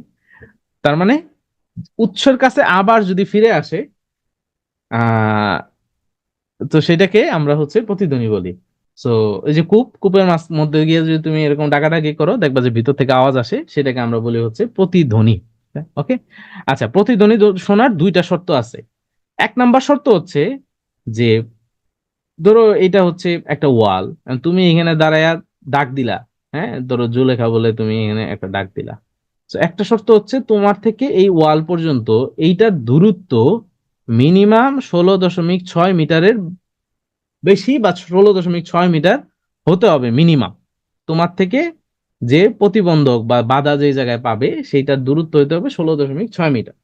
সেকেন্ড হচ্ছে, ধরো তুমি জুলেখা বলে ডাক দিচ্ছ, এটা এখানে গিয়ে বাধা পাইছে, বাধা পাওয়ার পর আবার তোমার কাছে ফিরে আসছে, এটার জন্য মিনিমাম 0.1 সেকেন্ড লেট হইতে হবে। 0.1 সেকেন্ডের মধ্যে যদি আসে তাহলে তুমি কিছুই শুনবা না। কারণ কি, ওই যে প্রথমে বলছিলাম যে আমাদের মস্তিষ্কে 0.1 সেকেন্ড পর্যন্ত শব্দের অনুভূতি থাকে। বুঝা গেছে? মানে জিনিসটা এরকম ব্যাপারটা। ধরো ধরো ডিজে বাহারুল ধরো ডিজে বাহারুল সে গিয়ে জুলেখারে প্রপোজ করছে, জুলেখা দিছে এক চর। তো জুলেখা চর দিলে নর্মালি ধরো 3 সেকেন্ড পর্যন্ত সেটা রেস্ট থাকে। তো 3 সেকেন্ডের মধ্যে যদি আরেকটা চর দেয়, তাইলে ডিজে বাহারুল কিছু টের পাবে না, হ্যাঁ, যে ও দুইটা চর খাইছে, ও বুঝবে না যে চর দুইটা আসছে। বুঝা গেছে? সো এইটা হচ্ছে স্থায়িত্বকাল। তো যদি 3 সেকেন্ড পরে চর দেয় তাহলে ও আবার বুঝতে পারবে যে ও 2টা চর খাইছে। 3 সেকেন্ডের ভিতরে চর 2টা দিলে ও বুঝবে না, ও ভাববে যে চর একটাই খাইছি। হ্যাঁ, কারণ কি একটা চর খায়া ঠিক হইতে মানে ধান্দা লেগে যায় না চর টর খাইলে। সো ওই টাইপস চর খায়া ধান্দা লেগে গেছে, তো ও আর বুঝতেছে না যে ও চর কয়টা খাইছে। সিমিলারলি আমাদের মস্তিষ্কে কোনো শব্দ আমরা যখন শুনি তখন 0.1 সেকেন্ড পর্যন্ত এটা রেশ আমাদের মস্তিষ্কে থেকে যায়। And এই 0.1 সেকেন্ডের মধ্যে যদি আরো শব্দ তুমি শুনো, তুমি টের পাবা না যে তুমি আরো শব্দ শুনছো। সো এই জন্য প্রতিধ্বনি শোনার জন্য মিনিমাম 0.1 সেকেন্ড পরে শব্দটা আসতে হবে, এবং ন্যূনতম দূরত্ব হতে হবে 16.6 মিটার। ওকে, এই যে শব্দানুভূতি স্থায়িত্বকাল, এটা তো বুঝাই ফেলছি, এটা বোঝানোর কিছু নাই। আচ্ছা, আরেকটা হচ্ছে শ্রাব্যতার পাল্লা। শ্রাব্যতার পাল্লা জিনিসটা হচ্ছে যে একটু আগে যে বললাম যে শব্দ এটা আসলে একটা তরঙ্গ, তরঙ্গের কি থাকে, ফ্রিকোয়েন্সি থাকে, তাই না? সো আমরা 20 হার্জ থেকে শুরু করে 20,000 হার্জ, এই মাঝামাঝি তরঙ্গের যে শব্দগুলা আমরা শুনতে পাই, 20 থেকে 20,000 পর্যন্ত, এর মাঝখানে যে তরঙ্গ, সেই শব্দগুলো আমরা শুধু শুনতে পাই। 20-এর কম বা 20,000-এর বেশি যদি হয় সেই ক্ষেত্রে আমরা শুনতে পাই না। সো এইটা দুই ধরনের তরঙ্গ আছে, একটা হচ্ছে শব্দোত্তর তরঙ্গ। যদি তরঙ্গ 20,000 হার্জের বেশি হয় তাহলে সেটাকে বলা হয় শব্দোত্তর তরঙ্গ, আর যদি 20-এর কম হয় তাকে সেটাকে আমরা বলি শব্দতর তরঙ্গ, মানে 20-এর কম। তো এই ধরনের শব্দতর বা শব্দোত্তর তরঙ্গের বিভিন্ন ধরনের ব্যবহার আছে। যেমন দেখো কুকুর, কুকুরের হচ্ছে সে 35,000 পর্যন্ত সে শুনতে পারে। এই জন্য অনেক সময় দেখবা যে বাসা বাড়িতে যদি জিনভূত আসে, তা এটা তো তুমি বুঝো না, তোমার কুকুর দেখবা খুব ডাকাডাকি করবে। হ্যাঁ, তো কারণ কি, সে 35,000 হার্জ পর্যন্ত শব্দ শুনতে পারে। তোমার ডাকলে তুমি তো হয়তো শুনো না, কিন্তু হচ্ছে কুকুর ঠিকই শুনতে পারে। আর বাদুর সে হচ্ছে 1,00,000 হার্জ পর্যন্ত শব্দ সে ইউজ মানে শুনতে পারে, তার শ্রাব্যতার সীমা হচ্ছে 1,00,000 পর্যন্ত। এবং এই ধরনের শব্দোত্তর তরঙ্গ আমরা বিভিন্ন জায়গায় ব্যবহার করি। যেমন হচ্ছে সমুদ্রের গভীরতা নির্ণয়ের জন্য ব্যবহার করি, জাহাজের পথ প্রদর্শনের জন্য আমরা ব্যবহার করি, দূরে যে লাইট হাউস থাকে বা বিভিন্ন পয়েন্ট থেকে আমরা সিগন্যাল পাঠাতে পারি। তো এইটা আমরা ধরো 20,000 হার্জের চাইতে বেশি কোনো ফ্রিকোয়েন্সিতে পাঠাই, যেটা হচ্ছে জাহাজে যে রাডার থাকে বা যে ইকুইপমেন্ট থাকে সেটা রিসিভ করতে পারে, আমরা শুনতে পাই না। তারপর হচ্ছে তোমার সূক্ষ্মতম ফাটল, কোনো ধাতব পিণ্ডে বা কোনো যদি সূক্ষ্ম ফাটল থাকে সেই ক্ষেত্রে আমরা এই সাউন্ডটা ইউজ করি।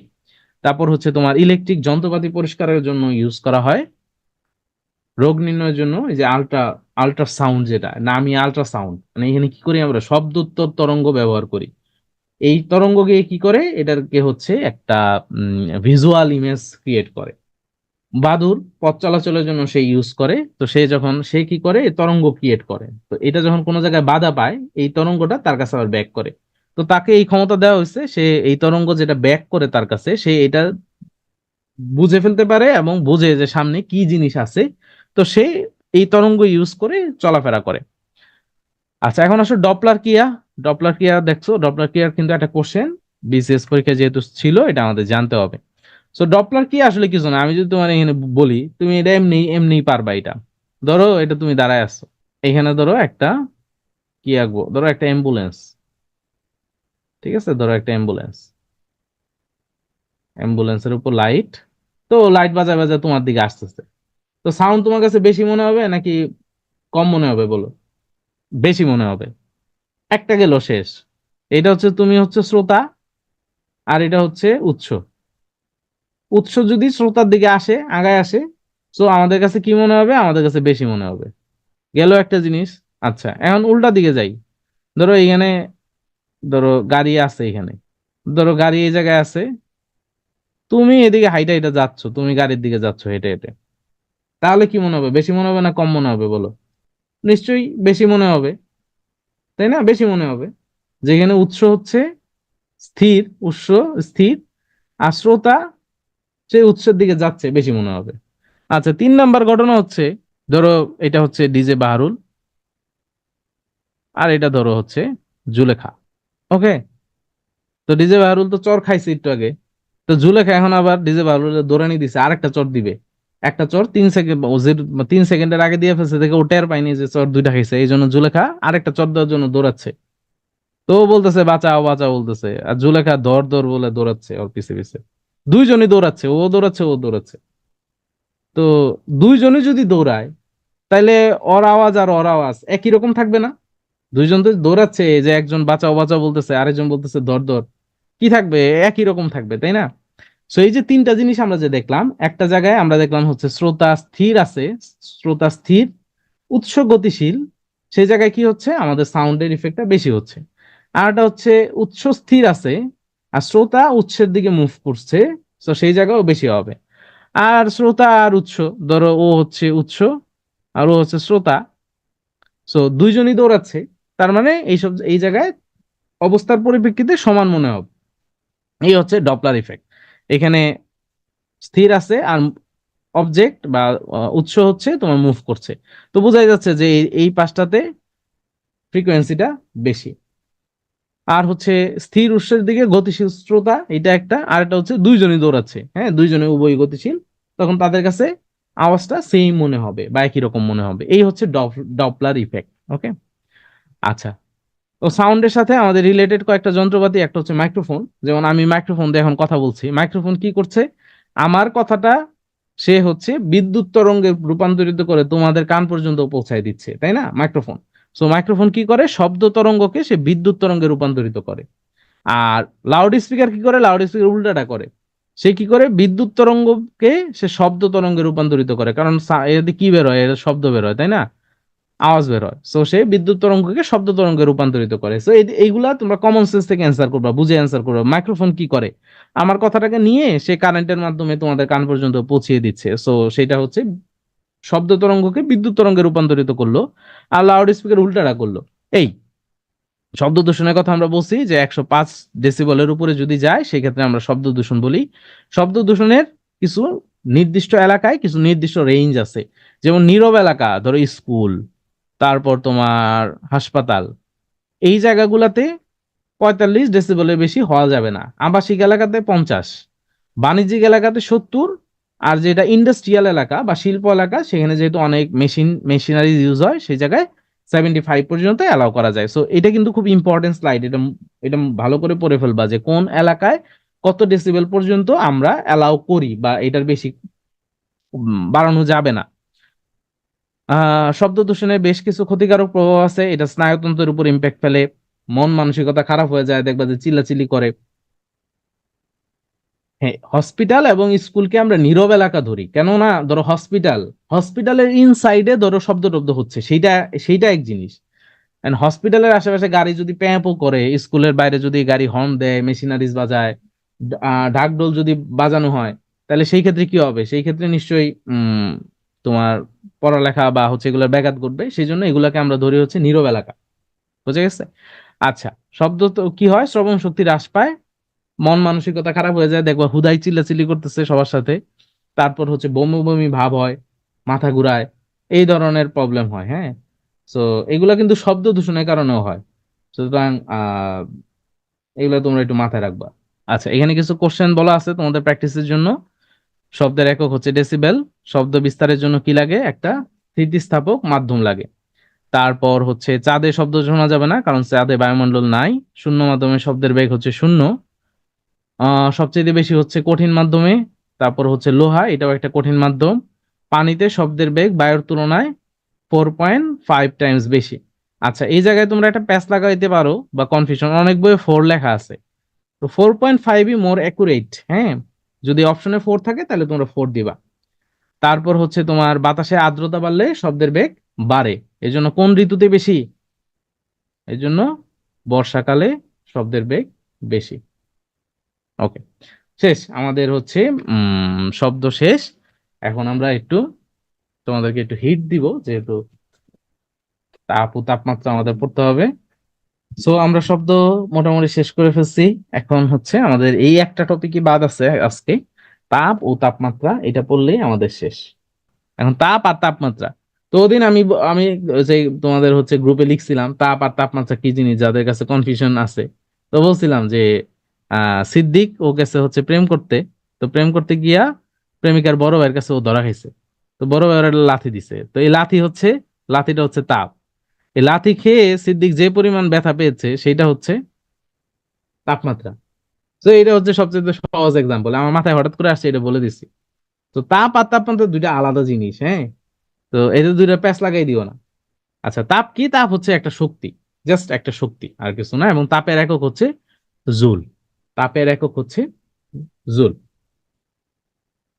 আচ্ছা, তাহলে তাপমাত্রা জিনিসটা কি? তাপমাত্রা হচ্ছে তাপের কারণে তাপ আমাদের হচ্ছে, ধরো তোমার তোমার তোমার এখন ধরো আমি হিট দিলাম, হ্যাঁ। তোমার ধরো তোমার এখানে বসায়া, তো তোমার এখানে বসাইলাম, চেয়ারের মধ্যে বসায়া তোমার এখানে বেঁধে এখানে ধরো হিট হিট দিয়ে দিলাম, আগুন জ্বালাই দিলাম, তো গরম হয়ে যাবে না? তো এই যে কত গরম হইছো, এইটা হচ্ছে টেম্পারেচার, হ্যাঁ। আমরা এই জিনিসটাকে অন্যভাবে মেজার করি। কিভাবে মেজার করি? ধরো আমি তোমার একটা এক্সাম্পল দিই। ধরো এই জায়গাতে একটা একটা পাত্র আছে, এই জায়গাতে আরেকটা পাত্র আছে। এই জায়গায় অনেক বেশি পানি আছে, হ্যাঁ, এখানে অনেক বেশি পানি আছে। এই জায়গায় পানি কম। আচ্ছা, এই দুইটাকে যদি আমি এখন কানেক্ট করে দেই, এটা যদি 1 নাম্বার হয়, এটা যদি 2 নাম্বার হয়, পানি কোনটা থেকে কোনটায় যাবে? 1 থেকে 2-এ যাবে না 2 থেকে 1-এ আসবে? 2 থেকে 1-এর কথা কে বলছো? 2 থেকে 1-এ কেমনে যাবে? এটা উপরে না, এটা উপরে আছে, এটা উপরে, আর এটা নিচে। এই হচ্ছে লেভেল, উপর থেকে নিচে। 1 থেকে 2-এ আসবে, বোঝা যাচ্ছে না? পানি যাই থাকুক না কেন। সিমিলারলি টেম্পারেচার জিনিস মানে তাপমাত্রা জিনিসটা, সে আসলে নির্ধারণ করে যে একটা বস্তু সে টেম্পারেচার অন্য কারো কাছ থেকে নিবে নাকি দিবে, এই জিনিসটা সে হচ্ছে ঠিক করে। ধরো এখানে এখানে ছোট একটা ম্যাটেরিয়ালস আছে, হ্যাঁ, ছোট একটা ম্যাটেরিয়ালস। আর এখানে ধরো অনেক বড় একটা পাতিল আছে, এই পাতিলে গরম পানি আছে, গরম পানি। সো এইটাকে আমি হিট দিলাম, হ্যাঁ, এটা আগুনে আমি হিট দিলাম।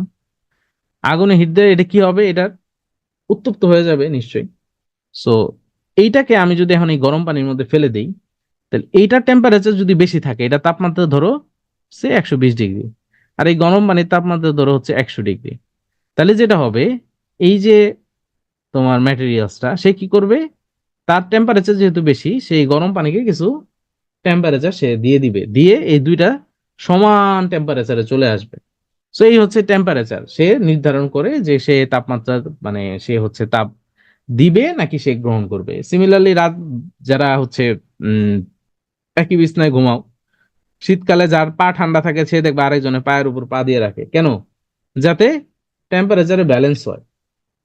সো যার পা ঠান্ডা সে দেখবে তার পা আস্তে আস্তে গরম হবে।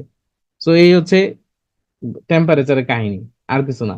যে টেম্পারেচার কে দিবে আর কে নিবে। তো দেখবে যার পা ঠান্ডা সে আরেকজনের পায়ের উপর পা দিয়ে রাখে যাতে পা গরম হয়ে যায়। আচ্ছা, টেম্পারেচারের একক কি? টেম্পারেচার একক হচ্ছে সেলসিয়াস, কেলভিন বা ফারেনহাইট। ওকে। আচ্ছা, এই জিনিসটা ইম্পর্টেন্ট আমাদের জন্য, যে সেলসিয়াস, ফারেনহাইট, কেলভিন এগুলো সবই টেম্পারেচারের ইউনিট। সো এইগুলোর সাথে এটারও সম্পর্ক আছে, সেলসিয়াসের সাথে ফারেনহাইট এবং কেলভিনের সম্পর্কটা হচ্ছে এইটা, C/5 F-32/9 K-273/5। সি তে হচ্ছে সেলসিয়াস, এফ এ হচ্ছে ফারেনহাইট, কে তে হচ্ছে কেলভিন। তাহলে রিলেশন গুলো কেমন আমরা যদি বলি যে সেলসিয়াস ও ফারেনহাইটের মধ্যে সম্পর্ক কি, এটা যদি বলি তাহলে কি হবে? C/5 F-32/9। এখন পরীক্ষায় কোশ্চেন কিভাবে আসে? পরীক্ষায় কোশ্চেন আসে, ধরো বললো যে সেলসিয়াস, আহ বললো ফারেনহাইট, ফারেনহাইটে আছে 98 ডিগ্রি, তাহলে এটা সেলসিয়াস স্কেলে কত হবে? তাহলে আমরা কিভাবে বের করবো? ফারেনহাইট বলে দিচ্ছে 98, তাহলে আমরা সি বের করে ফেলবো। 98 - 32/9, তাহলে সি ইজ ইকাল টু কত আসবে? 98 থেকে 32 বাদ দিলে কত হয়? তাড়াতাড়ি বলে ফেলাও। 66 নাকি? 66/9 × 5। তাহলে এটা এটা কাটাকাটি যায়, কত হয় বলো বলো। আরে তোমরা লিখবা, আমি শুধু এখানে বসাই ফেলবো আর কি। আর একজন লিখছে 37, ওইটাই আনসার। যাই হোক, এই 37 হচ্ছে সেন্টিগ্রেড, সেন্টিগ্রেডে 37 হয়ে গেল। আচ্ছা, আরেকটা কোশ্চেন আসে। আরেকটা কোশ্চেন হচ্ছে তোমার এখানে কি আছে? আচ্ছা, আরেকটা কোশ্চেন থাকে যে কোন তাপমাত্রায় সেন্টিগ্রেড আর ফারেনহাইট দুইটাই সমান হয়, কোন টেম্পারেচারে সেন্টিগ্রেড এবং ফারেনহাইট সমান। আচ্ছা, ধরে নিলাম যে সেই টেম্পারেচারটা হচ্ছে এক্স, তাহলে কি হবে? X/5 = X-32/9, এই তো হবে। বলছে কোন টেম্পারেচারে সেন্টিগ্রেড এবং ফারেনহাইট দুইটাতেই সমান থাকে। তাহলে আমরা ধরে নিছি সেই টেম্পারেচারটা হচ্ছে এক্স, ধরে নিলাম, তাহলে বসাইছি। এখন এটা করে ফেলি, 9x equal to 5x minus 3×5 = 15 আর 5×2 = 10, 160 হয়, তাই তো? ওকে, সো এখানে 9x minus 5x is equal two 160 minus 160, তাহলে এখানে 4x equal to minus 160, so x is equal two কত? -40। তার মানে -40°C, -40°C কিন্তু যারা শুধু 40 লিখছো এরা কিন্তু ভুল লিখছো। তার মানে -40°C তাপমাত্রায় সেন্টিগ্রেড স্কেল এবং ফারেনহাইট স্কেল দুইটাতেই টেম্পারেচার সমান থাকে। ওকে, আচ্ছা, ক্লিনিক্যাল থার্মোমিটার এটা কেন আমাদের শরীরে টেম্পারেচার মাপার জন্য ব্যবহার করা হয়? এটার একটা কারণ আছে, সেটা আমরা একটু পরে দেখবো, যেটাকে আমরা আপেক্ষিক তাপ বলি। সো এই কারণে আমরা কিন্তু পারদ থার্মোমিটার ব্যবহার করি, এটা একটু পরে বলে দিচ্ছি।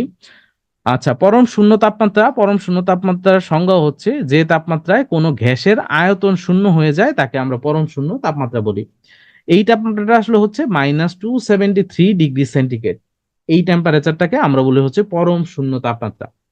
আর একটা কোশ্চেন পরীক্ষাতে আসে যে কোন স্কেলের 0° সবচেয়ে ঠান্ডা। এই কোশ্চেনটা মাঝে মাঝে পরীক্ষায় আসে, কোন স্কেলে 0° সবচেয়ে ঠান্ডা। এখন আসো এই চিত্রটা একটু খেয়াল করো, তাইলেই বুঝবা। এইটা হচ্ছে কেলভিন স্কেল, এটা সেলসিয়াস স্কেল, আর এটা হচ্ছে ফারেনহাইট স্কেল। আমরা যেহেতু বেশিরভাগ সময় সেলসিয়াস ইউজ করি, যেমন একটু আগে বললাম যে টেম্পারেচার 40°C থাকবে, এবার গরমের মধ্যে 40° থাকবে, আমরা কিন্তু নর্মালি সেলসিয়াসটাই সবচেয়ে বেশি ইউজ করি।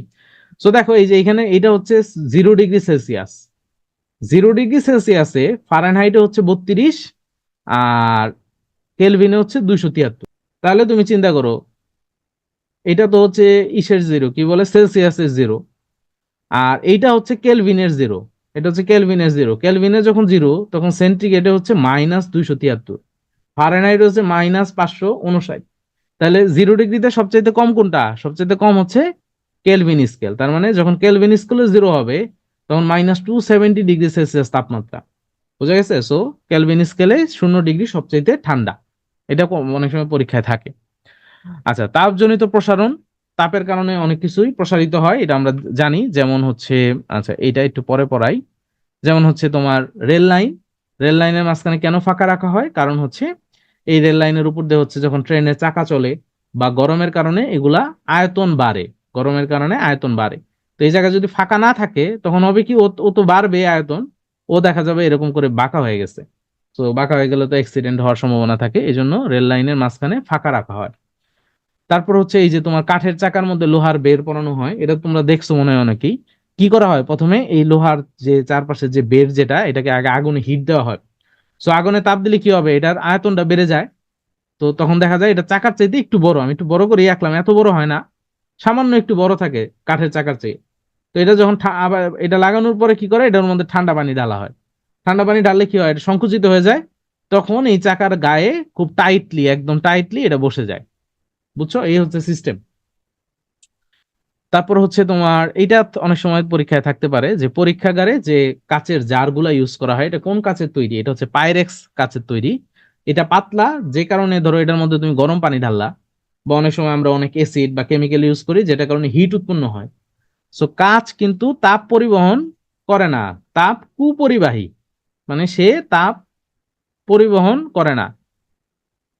সো তখন দেখা যায় ভিতরেরটা গরম হয়েছে, এই জারের ভিতরের অংশ গরম হয়ে প্রসারিত হয়েছে, বাইরেরটা হয় নাই, তখন দেখা যায় যে এটা ঠাস করে ফেটে যায়। সো পাইরেক্স গ্লাসে কি হয়, ভিতরে আর বাইরে সমান প্রসারিত হয়, এজন্য এটা ফেটে যায় না, এজন্য পরীক্ষাগারে পাইরেক্সের তৈরি জিনিসপত্র ব্যবহার করা হয়। আচ্ছা, এইটা দেখো, এটা কিন্তু খুবই ইন্টারেস্টিং জিনিস। সেটা হচ্ছে যে 0 থেকে 4°C তাপমাত্রা পর্যন্ত তুমি যদি পানিকে উত্তপ্ত করো তাহলে পানির আয়তন বাড়বে না। আর 4°C তাপমাত্রায় পানির ঘনত্ব সবচেয়ে বেশি। তোমরা কি এগুলার সিগনিফিকেন্স জানো? যে এই যে 4°C তাপমাত্রায় পানির ঘনত্ব সবচেয়ে বেশি, এই 4°C তাপমাত্রায় পানির ঘনত্ব যদি সবচেয়ে বেশি না হতো তাহলে কোনো কিছু বাঁচতো না, এটা তোমরা জানো? জানো না, না? দেখো তোমাদের কি মারাত্মক জিনিস শিখাই আজকে। দেখো 4°C পানির তাপমাত্রা মানে পানির ঘনত্ব সবচেয়ে বেশি থাকে। আচ্ছা, প্রথমে একটা এক্সাম্পল দেই। ধরো এইটা একটা একটা কাচের জার। ওকে, তো এখানে আমি কিছু পানি নিলাম, এখানে আমি কিছু পানি ঢাললাম, কিছু মধু দিলাম, আর কিছু হচ্ছে কেরোসিন তেল দিলাম। কেরোসিন তেল। আচ্ছা বলো তো সবার নিচে কি থাকবে, সবার নিচে কোনটা আসবে? এই একটা জারের মধ্যে, এই জারটার মধ্যে আমরা পানি, মধু আর কেরোসিন তেল ঢেলে দিচ্ছি। তো সবার নিচে কোনটা থাকবে? সবার নিচে থাকবে মধু, তার উপরে থাকবে পানি, তার উপরে থাকবে কেরোসিন বা তেল, যে কোনো তেলই তুমি দাও, সবার উপরে থাকবে কেরোসিন তেল। কারণ কি, কেরোসিন তেল হচ্ছে এটা ঘনত্ব কম, হালকা। পানির ঘনত্ব আরেকটু বেশি, এই জন্য মাঝামাঝি। মধুর ঘনত্ব আরো বেশি, এই জন্য মধু সবার নিচে চলে আসছে। তাই তো ব্যাপারটা? ওকে। এখন এটা ধরো হচ্ছে, ধরো এটা হচ্ছে একটা, ধরো এটা সাগরের তলদেশ, সাগর, হ্যাঁ, বা নদী, যেটাই ধরো না কেন, ধরো এটা নদী, এই হচ্ছে পানি, ধরো এগুলো হচ্ছে পানি। সো এগুলো হচ্ছে পানি। ধরো এইটার টেম্পারেচার হচ্ছে 7 ডিগ্রি সেলসিয়াস, এটাও 7 ডিগ্রি সেলসিয়াস, এগুলো সবই ধরো 7 ডিগ্রি সেলসিয়াস পানির টেম্পারেচার। ধরো এদিকে হচ্ছে এখন হচ্ছে ঠান্ডা ওয়েদার, হ্যাঁ, আস্তে আস্তে ওয়েদারটা ঠান্ডা হচ্ছে। ঠান্ডা হওয়ার পরে এটা 6 ডিগ্রি হয়ে গেল, ধরো এই উপরের লেয়ারের পানি হয়ে গেছে 6 ডিগ্রি। ধরো এখানে টেম্পারেচার হয়ে গেছে হচ্ছে 6 ডিগ্রি সেলসিয়াস। তাহলে যখন পানির টেম্পারেচার কমে তখন তার ঘনত্ব বাড়ে, তখন কি হবে?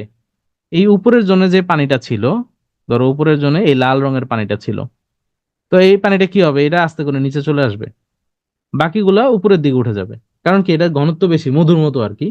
এই পানিটা তখন নিচে চলে আসবে, এখানে থাকবে হচ্ছে 6 ডিগ্রি সেলসিয়াসের পানি। সিমিলারলি এটা 6 থেকে যদি উপরেরটা আবার 5 হয়, তখন 5 এরটা নিচে চলে আসবে, নিচে হবে 5 ডিগ্রি সেলসিয়াস, এইটা হয়ে যাবে 6 ডিগ্রি সেলসিয়াস। তো এরকম করে ধরো এটা আসলো 4 ডিগ্রি সেলসিয়াস। হ্যাঁ, আমি একটু মুছে ফেলি তাহলে বুঝতে সহজ হবে।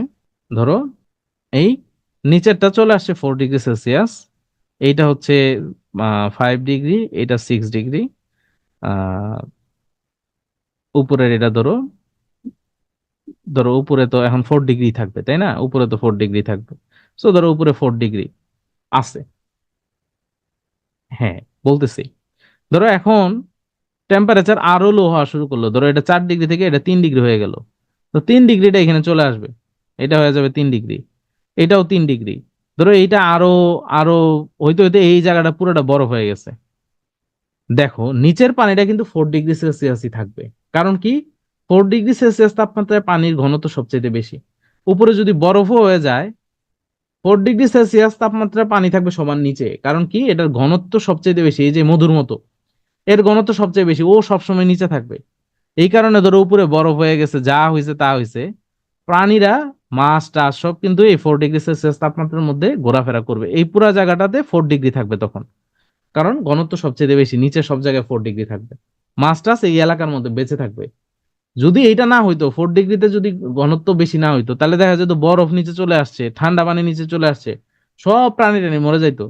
তো এই সাগর টাগরে যদি কোনো মাছ টাছ না থাকতো, তাহলে তো আমরাও বাঁচতাম না, খুব স্বাভাবিক ব্যাপার, পুরো ইকোসিস্টেমটা ধ্বংস হয়ে যেত। তো এই কারণে এই যে 4 ডিগ্রি সেলসিয়াস তাপমাত্রায় পানির ঘনত্ব সবচেয়ে বেশি, এইটার জন্য আমরা কিন্তু সব বেঁচে আছি। চিন্তা করো কি সূক্ষ্ম জিনিস, বাট কি পরিমাণ ইফেক্টিভ, তাই না? যে শুধুমাত্র এই একটা জিনিসের কারণে, যে পানির 4 ডিগ্রি সেলসিয়াস তাপমাত্রায় পানির ঘনত্ব সবচেয়ে বেশি। এই কারণে তোমরা দেখবা যে বরফের মধ্যে, যে এলাকাগুলাতে হচ্ছে বরফ আছে, সেই উপরে বরফ থাকলেও নিচে কি থাকে, নিচে পানি থাকে, এবং সেখানে 4 ডিগ্রি সেলসিয়াস তাপমাত্রায় পানি থাকে। এই টেম্পারেচারে যত অ্যাকিউটিভ লাইফ আছে সবাই এই টেম্পারেচারের মধ্যে ঘোরাফেরা করে। দেখছো, শুধুমাত্র এই একটা ছোট জিনিস না হলে কিন্তু একদম খবর হয়ে যেত আমাদের সবার। হ্যাঁ, ওকে। আচ্ছা এখন আসো, টেম্পারেচারের পরিবর্তনের কারণে অনেক ধরনের প্রবলেম হয় আমাদের। যেমন তোমার শীত প্রধান দেশে এই পাইপের ভিতরে যে পানি, এটা বরফ হয়ে যায়, বরফ হয়ে দেখা যায় পানির পাইপ টাইপ ফেটে গেছে, এই ধরনের প্রবলেম হয়। আচ্ছা এখন আসো একটু চাপের প্রভাব পড়ি আমরা, আমাদের উপর যেমন পড়াশোনার চাপের প্রভাব যখন পড়ে, আমাদের মধ্যে নানান রকমের প্রবলেম দেখা দেয়। তোমরা গ্রুপে গিয়ে উল্টাপাল্টা কথা বলো, মনে হয় যে মাথা টাথা ঠিক নাই। এই ধরনের একটা জিনিস আমরা খেয়াল করি, কিসের জন্য? চাপের প্রভাব, বিসিএস এর প্রভাব। বিসিএস পরীক্ষার জন্য অনেক সময় তোমাদের টেম্পার ঠিক থাকে না, গিয়ে ঝগড়া লাগাই দাও এদের সাথে ওদের সাথে, আমাদের মেন্টরদের মাঝে মাঝে বকাবকি করো তোমরা। হ্যাঁ, তো আমরা বুঝি যে এটা হচ্ছে বিসিএস এর চাপের প্রভাব। হ্যাঁ, আবার অনেকে দেখবা যে আহ গার্লফ্রেন্ডের সাথে ঝগড়া টগড়া করছে, সেই চাপের জন্য দেখবা মন টন খারাপ থাকে। তো এই ধরনের বিভিন্ন চাপের প্রভাব আছে মানুষের উপরে। সিমিলারলি আমাদের যে দুইটা জিনিস, একটা হচ্ছে গলনাঙ্ক আর একটা হচ্ছে স্ফুটনাঙ্ক, এই দুইটা নাম আছে, এদের উপরেও চাপের প্রভাব থাকে। গলনাঙ্ক কি জিনিস? গলনাঙ্ক হচ্ছে যে টেম্পারেচারে কোনো কিছু গলে যায়। ধরো তোমার একটা বরফ আছে, বরফ ফ্রিজের মধ্যে রাখছিলা, বরফ হয়েছে, সো এটারে তুমি বের করে যদি কোথাও রাখো, দেখবে এটা গলা শুরু করছে। কারণ কি? এটা 0°C পর থেকে গলা শুরু করে। সো এটারে আমরা বলি গলনাঙ্ক। আর এটা হচ্ছে স্ফুটনাঙ্ক। স্ফুটনাঙ্ক কি? তুমি একটা পাতিলের মধ্যে পানি নিছো, নিয়ে এটার নিচে হিট দিছো। তা 100°C তাপমাত্রায় কি করবে? এই পানিটা আমরা যেটাকে বলক উঠে বলি, তাই না? বলক উঠছে, তার মানে হচ্ছে ফোটা শুরু করছে। সো এইটাকে আমরা বলি হচ্ছে স্ফুটনাঙ্ক। যে টেম্পারেচারে কোনো ম্যাটেরিয়ালস ফোটা শুরু করে সেটাকে আমরা বলি স্ফুটনাঙ্ক। আর যে টেম্পারেচারে কোনো ম্যাটেরিয়ালস গলা শুরু করে সেটাকে আমরা বলি গলনাঙ্ক। এখন গলনাঙ্কের উপরে একটা চাপের প্রভাব আছে। চাপ বাড়লে গলনাঙ্ক এক রকমের হয়, চাপ কমলে আরেক রকমের হয়, এই ধরনের একটা ব্যাপার আছে। তো এখানে দেখো কি বলছে, তরলে রূপান্তরিত হলে যেসব পদার্থের আয়তন বৃদ্ধি পায় তাদের ক্ষেত্রে চাপ বাড়লে গলনাঙ্ক বাড়ে। তার মানে কিছু ম্যাটেরিয়ালস আছে, যে ম্যাটেরিয়ালস গুলা সলিড থেকে যদি তরলে রূপান্তরিত হয়, লিকুইডে পরিণত হয়, সেই ক্ষেত্রে আয়তন বেড়ে যায়। যেমন মনে করো মোম। মোম সলিড অবস্থায় যদি এতটুকু থাকে, তো এটারে যদি তুমি লিকুইড করো, দেখবে এটার আয়তন বেড়ে গেছে। মোমের ক্ষেত্রে এই ঘটনা ঘটে। সো মোমের ক্ষেত্রে কি হবে? যদি চাপ বাড়ে তাহলে গলনাঙ্ক বাড়বে। ক্লিয়ার? আচ্ছা, আবার কিছু আছে যেগুলো তরলে রূপান্তরিত হলে আয়তন কমে যায়। যেমন বরফ। আমরা জানি বরফ থেকে তুমি যদি পানি করো, দেখবা আয়তনটা কি হয়েছে? একটু কমে গেছে। সো বরফের ক্ষেত্রে কি হবে? যদি চাপ বাড়ে তাহলে গলনাঙ্ক হচ্ছে কমবে। এই দুইটা জিনিস মনে রাখতে হবে, যে যেসব পদার্থের আয়তন বৃদ্ধি পায়, কঠিন থেকে তরলে রূপান্তরিত হলে আয়তন বৃদ্ধি পায়, তাদের ক্ষেত্রে চাপ বাড়লে গলনাঙ্ক বাড়ে। আর যেসব পদার্থের ক্ষেত্রে তরল থেকে মানে কঠিন থেকে তরলে রূপান্তরিত হলে আয়তন কমে যায়, তাদের ক্ষেত্রে চাপ বাড়লে গলনাঙ্ক কমে যায়। আচ্ছা, আরেকটা জিনিস হচ্ছে পুনঃশীলী ভবন। পুনঃশীলী ভবন হচ্ছে, ধরো কোনো জায়গায়, যেমন এই এই এখানে যে তোমরা ভিডিওটা দেখতে পাচ্ছ, এখানে কি করতেছে, একটা তার দিয়ে একটা বরফকে কাটা হচ্ছে। তো তুমি যদি এই সেম এক্সপেরিমেন্টটা করো, যে একটা তোমার হচ্ছে তারের সাথে তুমি কোনো তার দিয়ে এরকম টেনে যদি বরফটাকে কাটার ট্রাই করো, দেখবা যে এই তারটা আস্তে আস্তে নিচে চলে যাচ্ছে। বাট ধরো এটা বরফ, এটা ধরো বরফের টুকরা। তো তুমি এখানে তার তার ঝুলাই দিলা, তারের এখানে ধরো ওয়েট ঝুলাই দিছো, দেখো আস্তে আস্তে তারটা নিচে যাচ্ছে। বাট এই জায়গাগুলো অটোমেটিক্যালি আবার বরফ হয়ে যাচ্ছে। তো এটাকে আমরা বলি হচ্ছে পুনঃশীলী ভবন। পুনঃশীলী ভবন হচ্ছে, তুমি বরফের মধ্যে যে জায়গায় চাপ দিচ্ছ সেই জায়গাটা গলে যাচ্ছে, বাট যখন তুমি চাপটাকে সরাই নিবা, তখন সেটা আবার হচ্ছে বরফে পরিণত হবে। এটাকে আমরা বলি পুনঃশীলী ভবন। তো এটা তোমরা এক্সপেরিমেন্ট ইউটিউবে দেখলেই, বা তুমি বাসায় নিজেও করে দেখতে পারো। এই তারটা যেদিকে যাচ্ছে সেই জায়গাটা কাটবে, বাট উপরের অংশ আবার হচ্ছে বরফ হয়ে যাবে। কারণ কি? চাপ তো নিচে চলে গেছে, উপরের অংশ তো চাপ নাই। সো সে তার আগের অবস্থানে চলে যাবে। এটাকে আমরা বলি হচ্ছে পুনঃশীলী ভবন। ওকে। বাষ্পীভবন কোনটা? বাষ্পীভবন হচ্ছে তরল থেকে বাষ্পে পরিণত হওয়াকে আমরা বলি বাষ্পীভবন। তরল থেকে বাষ্পে পরিণত হওয়া। আরেকটা হচ্ছে শত বাষ্পীভবন। শত বাষ্পীভবন হচ্ছে এরকম তাপ না, তুমি জাস্ট তোমার টেবিলের উপরে কিছু পানি ফেলে রাখো, ঘন্টা খানেক পরে এসে দেখবা যে সেই পানি নাই। সো এটা একাই অটোমেটিক্যালি বাষ্পে পরিণত হয়েছে। সো নিজে নিজে যেটা বাষ্পীভবন মানে বাষ্প হয়ে যায়, সেটাকে শত বাষ্পীভবন বলে। তোমরা যদি যারা স্ব ইচ্ছায় পড়তে বসো, তাহলে সেটার আমরা কি বলতে পারি? তো একটা হচ্ছে তোমাদের বকে টকে পড়তে বসাইতে হয়। তো তোমাদের যদি স্ব ইচ্ছায় নিজে নিজে পড়তে বসো, তাহলে শত পড়াশোনা এই ধরনের কিছু একটা হবে আর কি, এই এই এইরকম আর কি। আচ্ছা, কিছু আছে উদ্বায়ী তরল পদার্থ। উদ্বায়ী উদ্বায়ী মানে হচ্ছে দ্রুত বাষ্প হয়ে যায়। যেমন হচ্ছে আমরা বাসায় ন্যাপথল ইউজ করি, তাই না? ন্যাপথলিন। ওই দেখবা যে তোমাদের ওয়ার্ড্রপ বা কাপড়ের চিপা টিপা মধ্যে এই ন্যাপথলিন দিয়ে রাখা হয়। সো এগুলো দেখবে ডিরেক্টলি বাষ্পে পরিণত হয়ে যায়। সো এগুলোকে আমরা বলি উদ্বায়ী পদার্থ। বা তোমার হচ্ছে ধরো একটা পারফিউম আছে, পারফিউম, হ্যাঁ, বা আতর আছে, এটা যদি তুমি খুলে রাখো, তো দেখবা যে এগুলা নাই হয়ে গেছে। কয়দিন পরে এসে দেখবা যে এটার ভিতরে কিছু নাই। তো এগুলা কি হয়? উড়ে যায়। বুঝা গেছে? তো এগুলোকে আমরা বলি উদ্বায়ী তরল পদার্থ, যেগুলা খুব দ্রুত তোমার হচ্ছে উড়ে যায়। স্ফুটন বা স্ফুটনাঙ্ক যেটা বললাম, সেটা হচ্ছে তুমি যদি কোনো হিট প্রয়োগ করো, তাহলে এটা পানি বা যে কোনো ম্যাটেরিয়াল সেটা বাষ্পে পরিণত হবে, সেটাকে আমরা স্ফুটনাঙ্ক বলি বা স্ফুটন বলি। আচ্ছা, বাষ্পীভবনে কিছু উদাহরণ বলা আছে, যেমন হচ্ছে মাটির কলসিতে পানি ঠান্ডা থাকে, ফ্যান চালালে আমরা ঠান্ডা অনুভব করি, ভেজা কাপড় গায়ে রাখলে তাপমাত্রা কমে যায়। সো এগুলার কেমিস্ট্রিটা বলে দেই, যে মাটির কলসির পানি কেন ঠান্ডা থাকে, বা আমাদের ফ্যান ফ্যান ছাড়লে আমাদের শরীর কেন ঠান্ডা লাগে। এই জিনিসটা কাহিনী হচ্ছে, তোমার শরীরে ছোট ছোট ঘাম আছে, এগুলা ঘাম আছে। তো তুমি যখন বাতাস দাও, তখন কি করে? এই ঘামটা বাষ্প হয়ে উড়ে যায়। আচ্ছা, এখন তুমি তোমার একটা ছোট একটা জিনিস জিজ্ঞেস করি। ধরো একটা পাতিল আছে, হ্যাঁ, পাতিলে তুমি পানি রাখছো, পানি রেখা তুমি চুলার উপর বসাইছো, ধরো এটা চুলা, চুলার উপর বসায় রাখলা কিন্তু আগুন জ্বালাও নাই, কি মনে হয় এটা কি ফট করে বাষ্প হয়ে চলে যাবে সাথে সাথে যদি আগুন না জ্বালাও? এখানে তোমরা যারা রান্না বান্না করো, সো এটা তো যাবে না। দেখেন তুমি যদি এখানে আগুন জ্বালাইতা তাহলে কি হইতো, আগুন জ্বালাইলে এটা এটা মানে কি বলে ফোটা শুরু করতো কিছুক্ষণ পরে, তারপরে দেখা যেত এটা বাষ্প হয়ে চলে গেছে, তাই না? সো সিমিত তার মানে কি, এই যে এখানে যে পানি আছে এই পানিটার হিট লাগবে, হিট, যখন এটারে হিট দেওয়া হয় তখন সে বাষ্প হয়ে উড়ে যায়। সিমিলারলি তোমার গায়ের মধ্যে যে যে ঘাম আছে, ঘাম তোমার গায়ের মধ্যে যে ঘাম আছে, এই ঘামগুলো কি এমনি এমনি উড়ে চলে গেছে, এমনি এমনি বাষ্প হয়ে গেছে? ব্যাপারটা তা না, তার হিট লাগছে। সেই হিট নিছে কোন জায়গা থেকে? সেই হিট নিছে তোমার শরীর থেকে। তোমার শরীরের যে হিট, সেই হিটটা সে অ্যাবজর্ব করে উড়ে চলে গেছে। এই কারণে আমরা যখন ফ্যানের নিচে বসি তখন আমাদের শরীর ঠান্ডা মনে হয়, বা ঘাম শরীরে তুমি যদি ডিরেক্ট ফ্যানের নিচে বসো দেখবা যে মনে হচ্ছে তোমার শরীর ঠান্ডা হয়ে যাচ্ছে, কারণ কি তোমার শরীর থেকে হিট নিয়ে এই ঘামগুলা বাষ্প হয়ে চলে যাচ্ছে। তো তোমার কাছে এই জন্য মনে হবে যে তোমার শরীর ঠান্ডা লাগে। এই হচ্ছে কেমিস্ট্রি। এই জিনিসটা বাষ্পীভবনের উদাহরণ, আমাদের শরীর থেকে এই ঘামগুলা বাষ্প হয়ে চলে যাচ্ছে। সিমিলার ঘটনা ঘটে হচ্ছে এই মাটির কলসিতে। মাটির কলসিতে খুব ছোট ছোট এরকম ক্ষুদ্র ক্ষুদ্র হচ্ছে ছিদ্র থাকে। তো এই ছিদ্র দিয়ে পানি বাষ্প হয়ে চলে যায়। তো এই পানি যে বাষ্প হয়ে গেল, পানি টেম্পারেচার ও এই হিট কোন জায়গায় পেলো? ও করে কি যে পানি ভিতরে যে পানিটা আছে সেই পানি থেকে টেম্পারেচার নিয়ে সে বাষ্প হয়ে চলে যায়। তো পানি থেকে যেহেতু টেম্পারেচার নিয়ে ও চলে গেছে, পানি টেম্পারেচার তাহলে কমে যাবে না, এই জন্য মাটির পাতিলে পানি ঠান্ডা থাকে সব সময়। সিমিলার ঘটনা ভেজা কাপড় গায়ে থাকলে টেম্পারেচার কমে যায়। ভেজা কাপড়, তো ভেজা কাপড় তুমি যখন গায়ে রাখলা তখন এই ধরো তোমার গায়ের মধ্যে তুমি একটা ভেজা কাপড় দিয়ে রাখছো, হ্যাঁ, তো এই ভেজা কাপড়ের মধ্যে যে পানি আছে সে বাষ্প হওয়া শুরু করবে।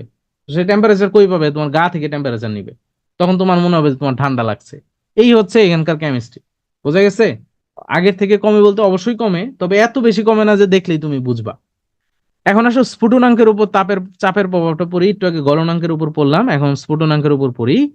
সো একটা হচ্ছে চাপ বাড়লে স্ফুটনাঙ্ক বাড়ে, চাপ কমলে স্ফুটনাঙ্ক কমে, শেষ। এখানে এই জিনিসটা সহজ আছে, গলনাঙ্কের মতো প্যাঁচ লাগায় নাই।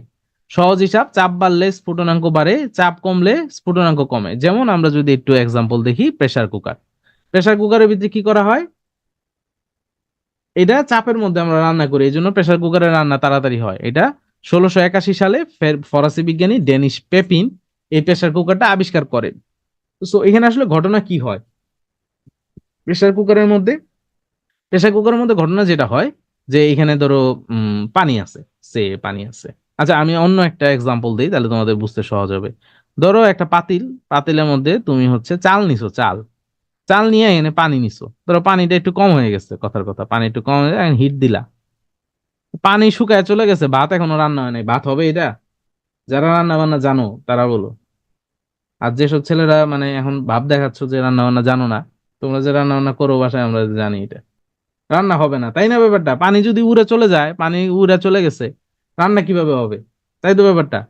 তো এই যে জিনিসটা, এই যে থিঙ্কিং, এই থিঙ্কিং কাজে লাগায় কি করছে প্রেসার কুকার কে বানানো হয়েছে। প্রেসার কুকারে কি এই যে এর উপরে তুমি দেখো যে সবকিছু বন্ধ করে রাখা হয়, এতে ভিতরের যে বাষ্পগুলা এগুলা ভিতরে একটা প্রেসার ক্রিয়েট করে। যখন প্রেসার ক্রিয়েট করে, একটু আগে যে জিনিসটা বললাম যে চাপ যদি বাড়ে তাহলে স্ফুটনাঙ্ক বাড়ে। কার স্ফুটনাঙ্ক বাড়ে? পানির স্ফুটনাঙ্ক বাড়ে। এখন পানির স্ফুটনাঙ্ক বাড়ার অর্থ কি? পানির স্ফুটনাঙ্ক বাড়ার অর্থ হচ্ছে নর্মালি পানি 100 ডিগ্রি সেলসিয়াস তাপমাত্রায় ফোটে, হ্যাঁ, ফোটা শুরু করে 100 ডিগ্রি সেলসিয়াস তাপমাত্রায়। স্ফুটনাঙ্ক বাড়া মানে হচ্ছে এটা 140 ডিগ্রি সেলসিয়াস তাপমাত্রায় ফোটা শুরু করবে। তাহলে দেখো পানিটা অনেক বেশি গরম হয়ে গেছে। সো পানি যত বেশি গরম হবে তোমার রান্না তত তাড়াতাড়ি হবে। এই 140 ডিগ্রি সেলসিয়াস তাপমাত্রায় গরু সিদ্ধ হয়ে যাবে, তারপর হচ্ছে ছাগল সিদ্ধ হয়ে যাবে, হাঁস সিদ্ধ হয়ে যাবে, এ তাড়াতাড়ি সিদ্ধ হয়ে যাবে। ব্যাপারটা বুঝতে পারছো? তো তোমার রান্না তাড়াতাড়ি হবে। আচ্ছা পাহাড়ের উপরে কি হয়? পাহাড়ের উপরে চাপ কম, তার মানে স্ফুটনাঙ্ক স্ফুটনাঙ্ক কম। চাপ কম, স্ফুটনাঙ্ক কম। স্ফুটনাঙ্ক কম মানে কি? পানি 70 ডিগ্রি সেলসিয়াস তাপমাত্রায় ফোটা শুরু করবে, 70 ডিগ্রি সেলসিয়াস তাপমাত্রায়। তো দেখো 70 ডিগ্রি সেলসিয়াস তাপমাত্রায় পানি ফোটা শুরু করছে, পানি বাষ্প হয়ে উড়ে যাওয়া শুরু করছে। তোমার গরু তো 70 ডিগ্রি সেলসিয়াস তাপমাত্রায় সিদ্ধ হবে না বাবা। তোমার ছাগল বলো, হাঁস বলো, যাই বলো, এটা 70 ডিগ্রি সেলসিয়াস তাপমাত্রায় আহ সিদ্ধ হবে না। কি হবে ঘটনা? পানি সব আকাশে উঠে যাবে, তোমার এখানে গরু টরু যা আছে এগুলো এখানে পড়ে থাকবে, সিদ্ধ হবে না। তো এই জন্য চাপ কম থাকলে স্ফুটনাঙ্ক কম থাকে। তার মানে স্ফুটনাঙ্ক বাড়া মানে কি, সে বেশি টেম্পারেচারে ফোটা শুরু করবে, সো তোমার রান্নাটা তাড়াতাড়ি হবে।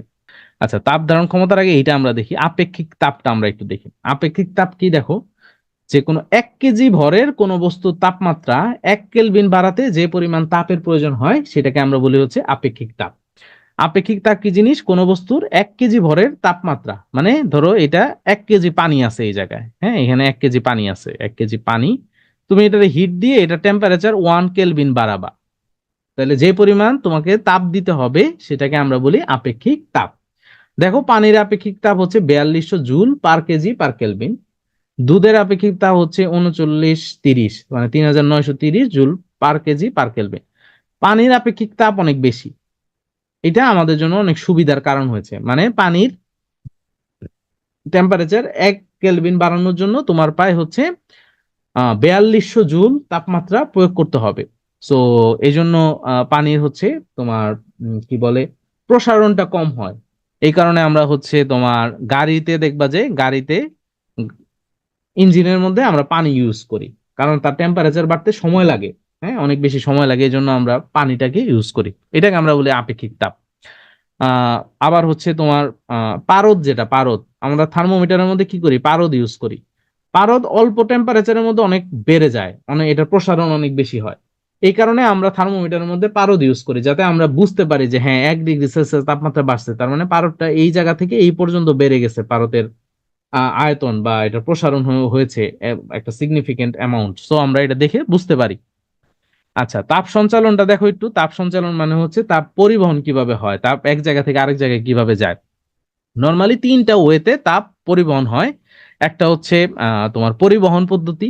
পরিবহন পদ্ধতি মানে হচ্ছে যে ধরো, উম, একটা এক্সাম্পল দিয়ে বুঝতে পারবা, ধরো এটা হচ্ছে একটা লোহার দণ্ড, তুমি এখানে ধরে আসো লোহার দণ্ডটা, তুমি এখানে ধরে আসো, হ্যাঁ তুমি এখানে লোহার দণ্ড ধরে আসো, এই জায়গাতে আমি যদি হিট দেই, তাহলে তুমি কি গরম ফিল করবা কিছুক্ষণ পরে? বা তোমরা যারা রান্না করো কাঠের, ওই যে তোমার খুন্তি যে থাকে, খুন্তিটা কিছুক্ষণ পরে কি হয়, গরম হয়ে যায়, তাই না? তো কিভাবে হয়, এখানে তো কোনো কিছু তো মুভ করে না, তাহলে এই গরমটা কিভাবে আসে? গরমটা যেভাবে আসে, ধরো একটা অণু, সে গরম হয়, সেই গরম হয়ে পাশেরটাকে গরম করে, আবার সে তার পাশেরটাকে গরম করে, এইভাবে আস্তে আস্তে টেম্পারেচারটা মুভ করে, এটাকে আমরা বলি হচ্ছে পরিবহন, যেখানে এক অণু থেকে তার পার্শ্ববর্তী অণুকে তাপ প্রদান করে, এটাকে আমরা বলি পরিবহন পদ্ধতি। আর একটা হচ্ছে পরিচালন পদ্ধতি, এটা লিকুইডের ক্ষেত্রে হয়। লিকুইডে তুমি যদি এক জায়গায় হিট দাও, ধরো এই জায়গায় তুমি হিট দেওয়া শুরু করলা, তো এই অণুগুলা মুভ করা শুরু করবে, চারদিকে মুভ করা শুরু করবে, তো এখানে নতুন অণু আসবে, তো এইভাবে সব জায়গায় তাপমাত্রা সমানভাবে ডিস্ট্রিবিউট হয়। তো এই জায়গায় কি করতেছে, অণুগুলা নিজেরাই মুভ করা শুরু করছে, তো এটাকে আমরা বলি পরিচালন। 3 নাম্বার যেটা, সেটা হচ্ছে বিকিরণ, যেখানে কোনো মাধ্যম লাগে না, কোনো মাধ্যম দরকার নাই, যেমন সূর্যের আলো। সূর্যের আলোতে কি হয়, ডিরেক্টলি আমাদের এখানে হিট চলে আসে, মাঝখানে কি আছে, মাঝখানে কোনো কিছু আছে, কোনো কিছু নাই, মাঝখানে একটা ভ্যাকুয়াম আছে, তাই না? স্পেস, যেটা স্পেসের মধ্যে তো কোনো মাধ্যম নাই। সো এটা কিসের মাধ্যমে আসছে, এটা তাড়িৎ চুম্বক তরঙ্গের মাধ্যমে আসছে, শূন্য মাধ্যম দিয়ে, বিকিরণ। সো এটাকে আমরা বিকিরণ বলি, যেখানে কোনো মাধ্যম ছাড়াই তাপ এক জায়গা থেকে আরেক জায়গায় মুভ করে, সেটাকে আমরা বলি বিকিরণ। সো এই 3টা জিনিস আছে। হ্যাঁ, পৃথিবীর উপরে বায়ুমণ্ডল আছে, বায়ুমণ্ডলের উপরে তোমরা এগুলো পড়ছো না, কোনো জায়গায় পড়ো নাই? স্ট্রাটোস্ফেয়ার, টপোস্ফেয়ার, তারপর হচ্ছে আয়নোস্ফিয়ার, এই ধরনের অনেক কিছু আছে, ধরো এই পর্যন্ত গিয়ে শেষ, এরপরে তো আর কিছু নাই। সূর্য তো অনেক দূরে, তো সূর্যের এই আলোটা কিভাবে আসে, এই শূন্য মাধ্যম দিয়ে কিভাবে আসছে, এটা বিকিরণের মাধ্যমে আসছে, যেটার জন্য আমাদের কোনো ধরনের মাধ্যমের প্রয়োজন নাই। ওকে। হ্যাঁ। ওকে, দেখো এখন খুন্তির মতো কেন গরম হয় না, এটাই এখন আমরা পড়বো, সেটা হচ্ছে পরিবাহী পদার্থ।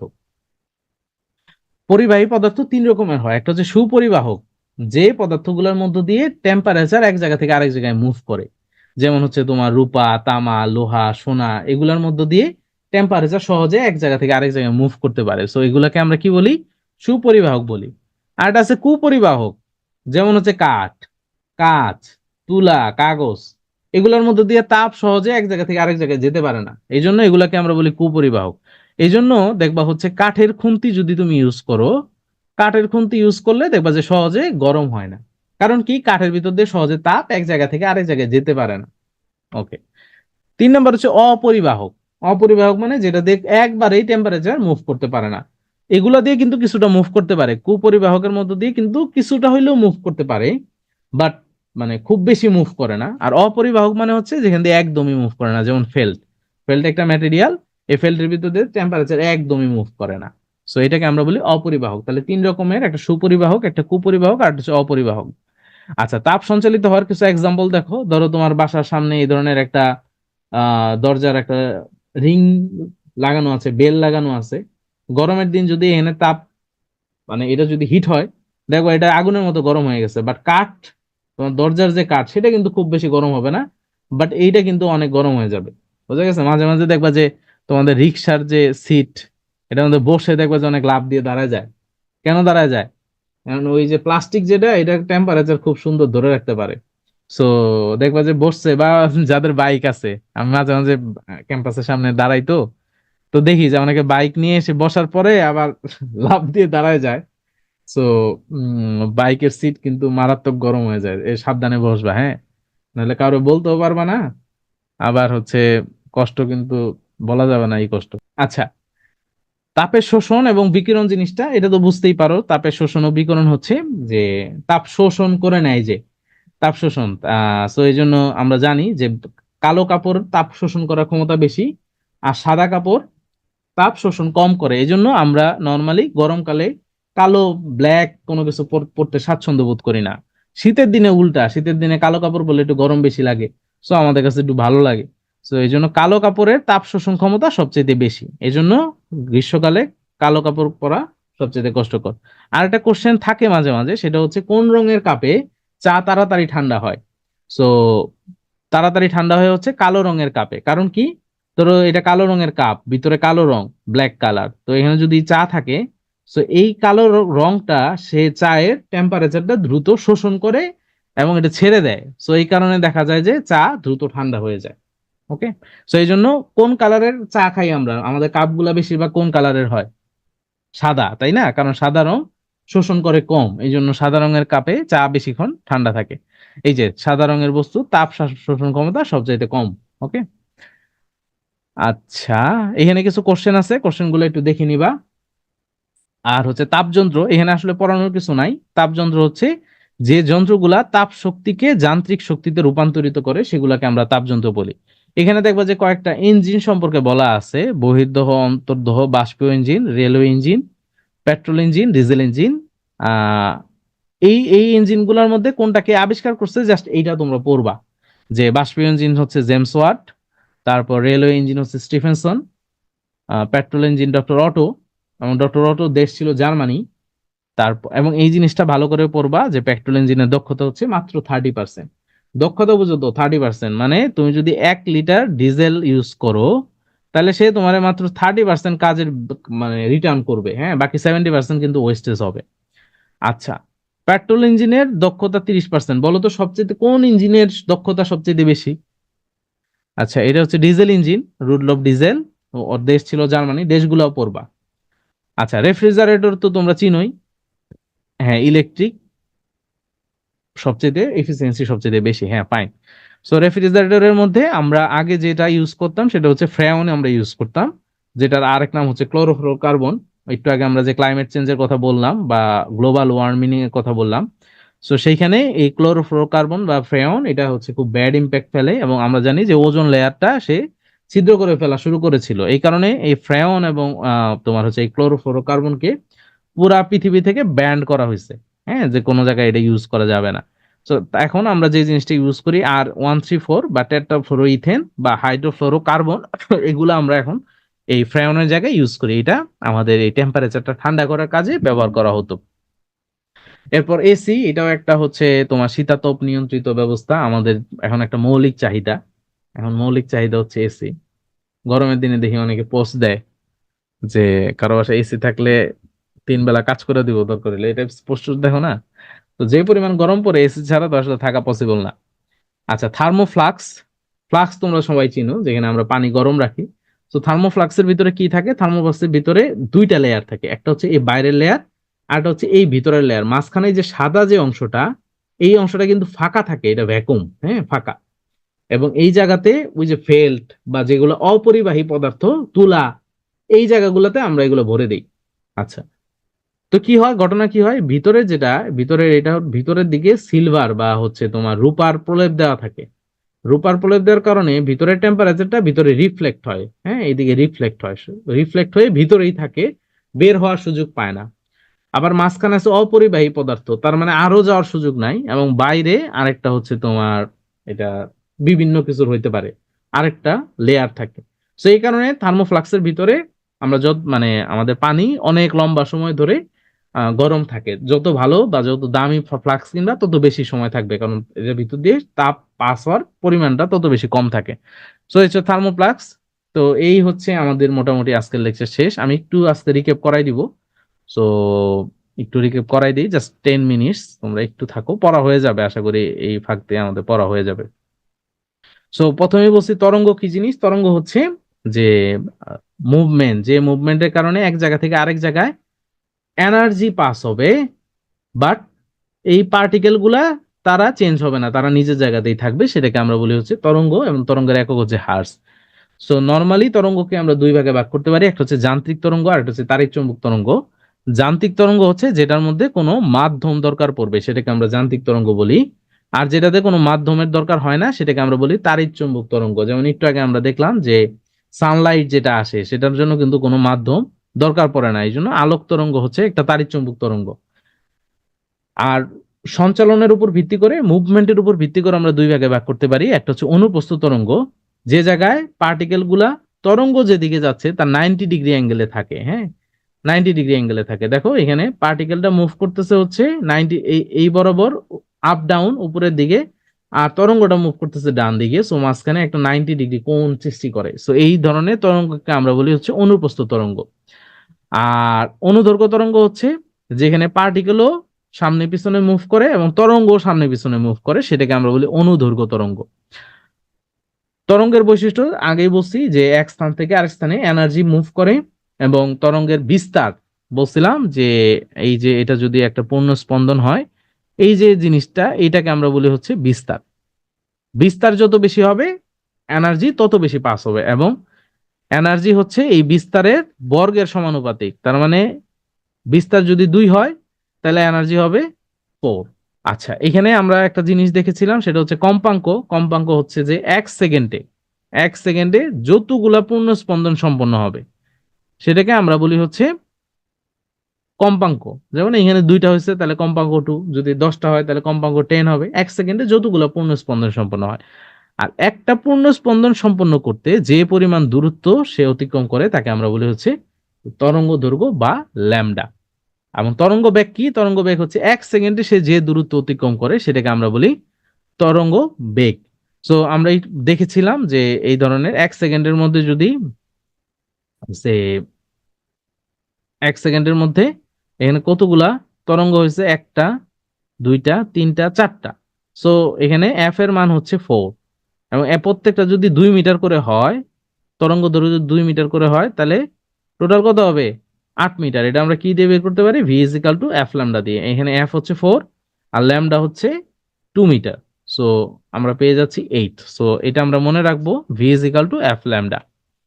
শব্দ হচ্ছে এক রকমের শক্তি, যেটা আমাদের শ্রবণের অনুভূতি জাগায়, এবং শব্দের একক হচ্ছে ডেসিবেল, বা এটা ডিবি দিয়ে আমরা প্রকাশ করি।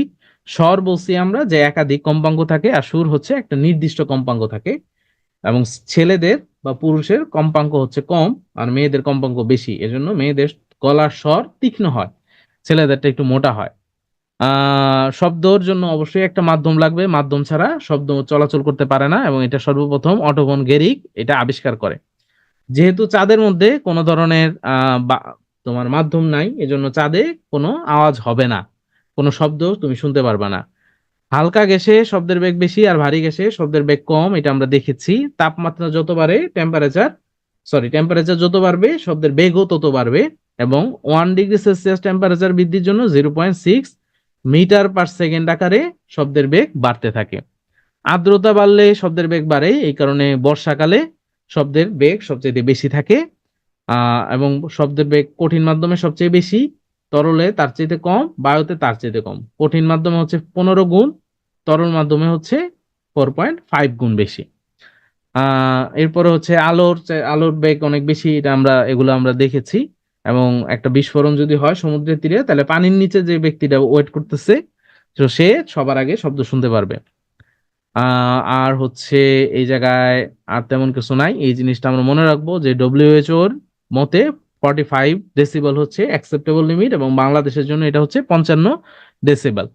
শব্দের প্রতিফলন হচ্ছে শব্দ কোনো জায়গায় বাধা পেয়ে ফিরে আসা, এটাকে আমরা প্রতিফলন বলি। আর প্রতিধ্বনি হচ্ছে একটা শব্দ বারবার ফিরে এসে যদি আমাদের কানে আবার আমরা শুনতে পাই, সেটাকে আমরা বলি প্রতিধ্বনি। প্রতিধ্বনির জন্য দুইটা শর্ত, একটা হচ্ছে যে উৎস প্লাস হচ্ছে যে জায়গায় বাধা পাবে সেটার মিনিমাম দূরত্ব হতে হবে 16.6 মিটার। আর আমরা যে শব্দটা শুনবো সেটার মাঝখানে মিনিমাম 0.1 সেকেন্ডের একটা গ্যাপ থাকতে হবে, আদারওয়াইজ আমরা বুঝতে পারবো না যে নতুন কোনো শব্দ আমরা শুনতে পেয়েছি। আচ্ছা, এটা হচ্ছে শব্দানুগতিক স্থায়িত্বকাল, মানে আমাদের মস্তিষ্কে 0.1 সেকেন্ড পর্যন্ত শব্দের একটা রেস্ট থাকে। ওই সময়ের মধ্যে যদি আবার কোনো শব্দ আমরা শুনি, তো সেটা আমরা বুঝতে পারি না, সেটাকে আমরা শব্দানুগতিক স্থায়িত্বকাল বলি। শ্রাব্যতার পাল্লা হচ্ছে 20 থেকে 20,000 হার্টজ পর্যন্ত শব্দটা আমরা শুনতে পারি। এর কম বা বেশি হলে আমরা শব্দ শুনতে পারি না, সো এটাকে আমরা বলি শ্রাব্যতার পাল্লা। 20,000-এর বেশি যদি হয় সেটাকে আমরা শব্দোত্তর বলি, আর কম হলে শব্দতর তরঙ্গ বলি। কুকুরের শ্রাব্যতার সীমা হচ্ছে 35,000, আর বাদুরের 1,00,000 হার্টজ।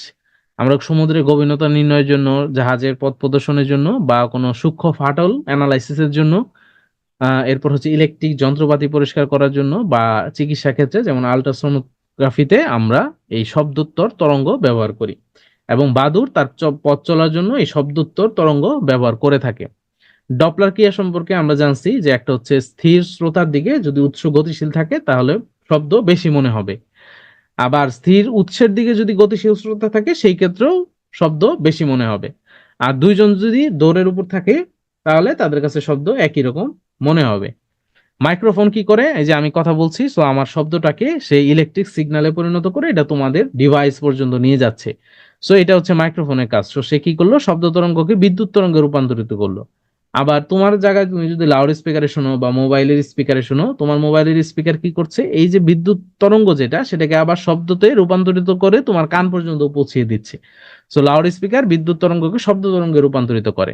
105 ডেসিবেলের উপরে গেলে সেটাকে আমরা শব্দ দূষণ বলি। এবং তোমার হচ্ছে 105 ডিবির উপরে গেলে বধির হয়ে যাওয়ার সম্ভাবনা থাকে। এটা হচ্ছে শব্দের গ্রহণযোগ্য মাত্রা। নীরব এলাকাতে 45, আবাসিক এলাকাতে 50, বাণিজ্যিক এলাকায় 70, আর শিল্প এলাকায় হচ্ছে 75। এবং শব্দ দূষণের বেশ কিছু ক্ষতিকর হচ্ছে, একটা হচ্ছে শ্রবণ শক্তি হ্রাস পায়, এটা তো খুব স্বাভাবিক। মন মানসিকতা, মানুষের মেজাজ খিটখিটে হয়ে যায়, বমি বমি ভাব হয়, মাথা ব্যথা করে, এই জিনিসগুলা হচ্ছে শব্দের ক্ষতিকর প্রভাব। এরপর ছিল তাপ ও তাপমাত্রা। তাপ হচ্ছে একটা শক্তি, আর তাপমাত্রা হচ্ছে এই তাপের ফলে আমাদের যে টেম্পারেচার যেটা বাড়ে, বা আমরা যেটাকে বলছিলাম যে কোনো একটা বস্তু সে তাপ দিবে নাকি তাপ নিবে, সেইটা নির্ধারণ করে কে, তাপমাত্রার উপরে। এবং তাপমাত্রা একক হচ্ছে সেলসিয়াস, কেলভিন বা ফারেনহাইট। এবং তাপমাত্রার স্কেলগুলোর সাথে আমরা একটা সম্পর্ক দেখেছি, C/5, F-32/9, K-273/5। সেটা থেকে আমরা দেখেছি যে -40 ডিগ্রি সেলসিয়াস তাপমাত্রায় সেন্টিগ্রেড এবং ফারেনহাইট স্কেলে টেম্পারেচার সমান হয়। এবং সবচেয়ে বেশি টেম্পারেচার 0 ডিগ্রিতে হচ্ছে ক্যালভিন স্কেলের। ক্যালভিন স্কেলে 0 ডিগ্রি মানে হচ্ছে সেলসিয়াসে -273, আর ফারেনহাইটে হচ্ছে -459। সো ক্যালভিন স্কেলে 0 ডিগ্রি হচ্ছে সবচেয়ে ঠান্ডা অবস্থা।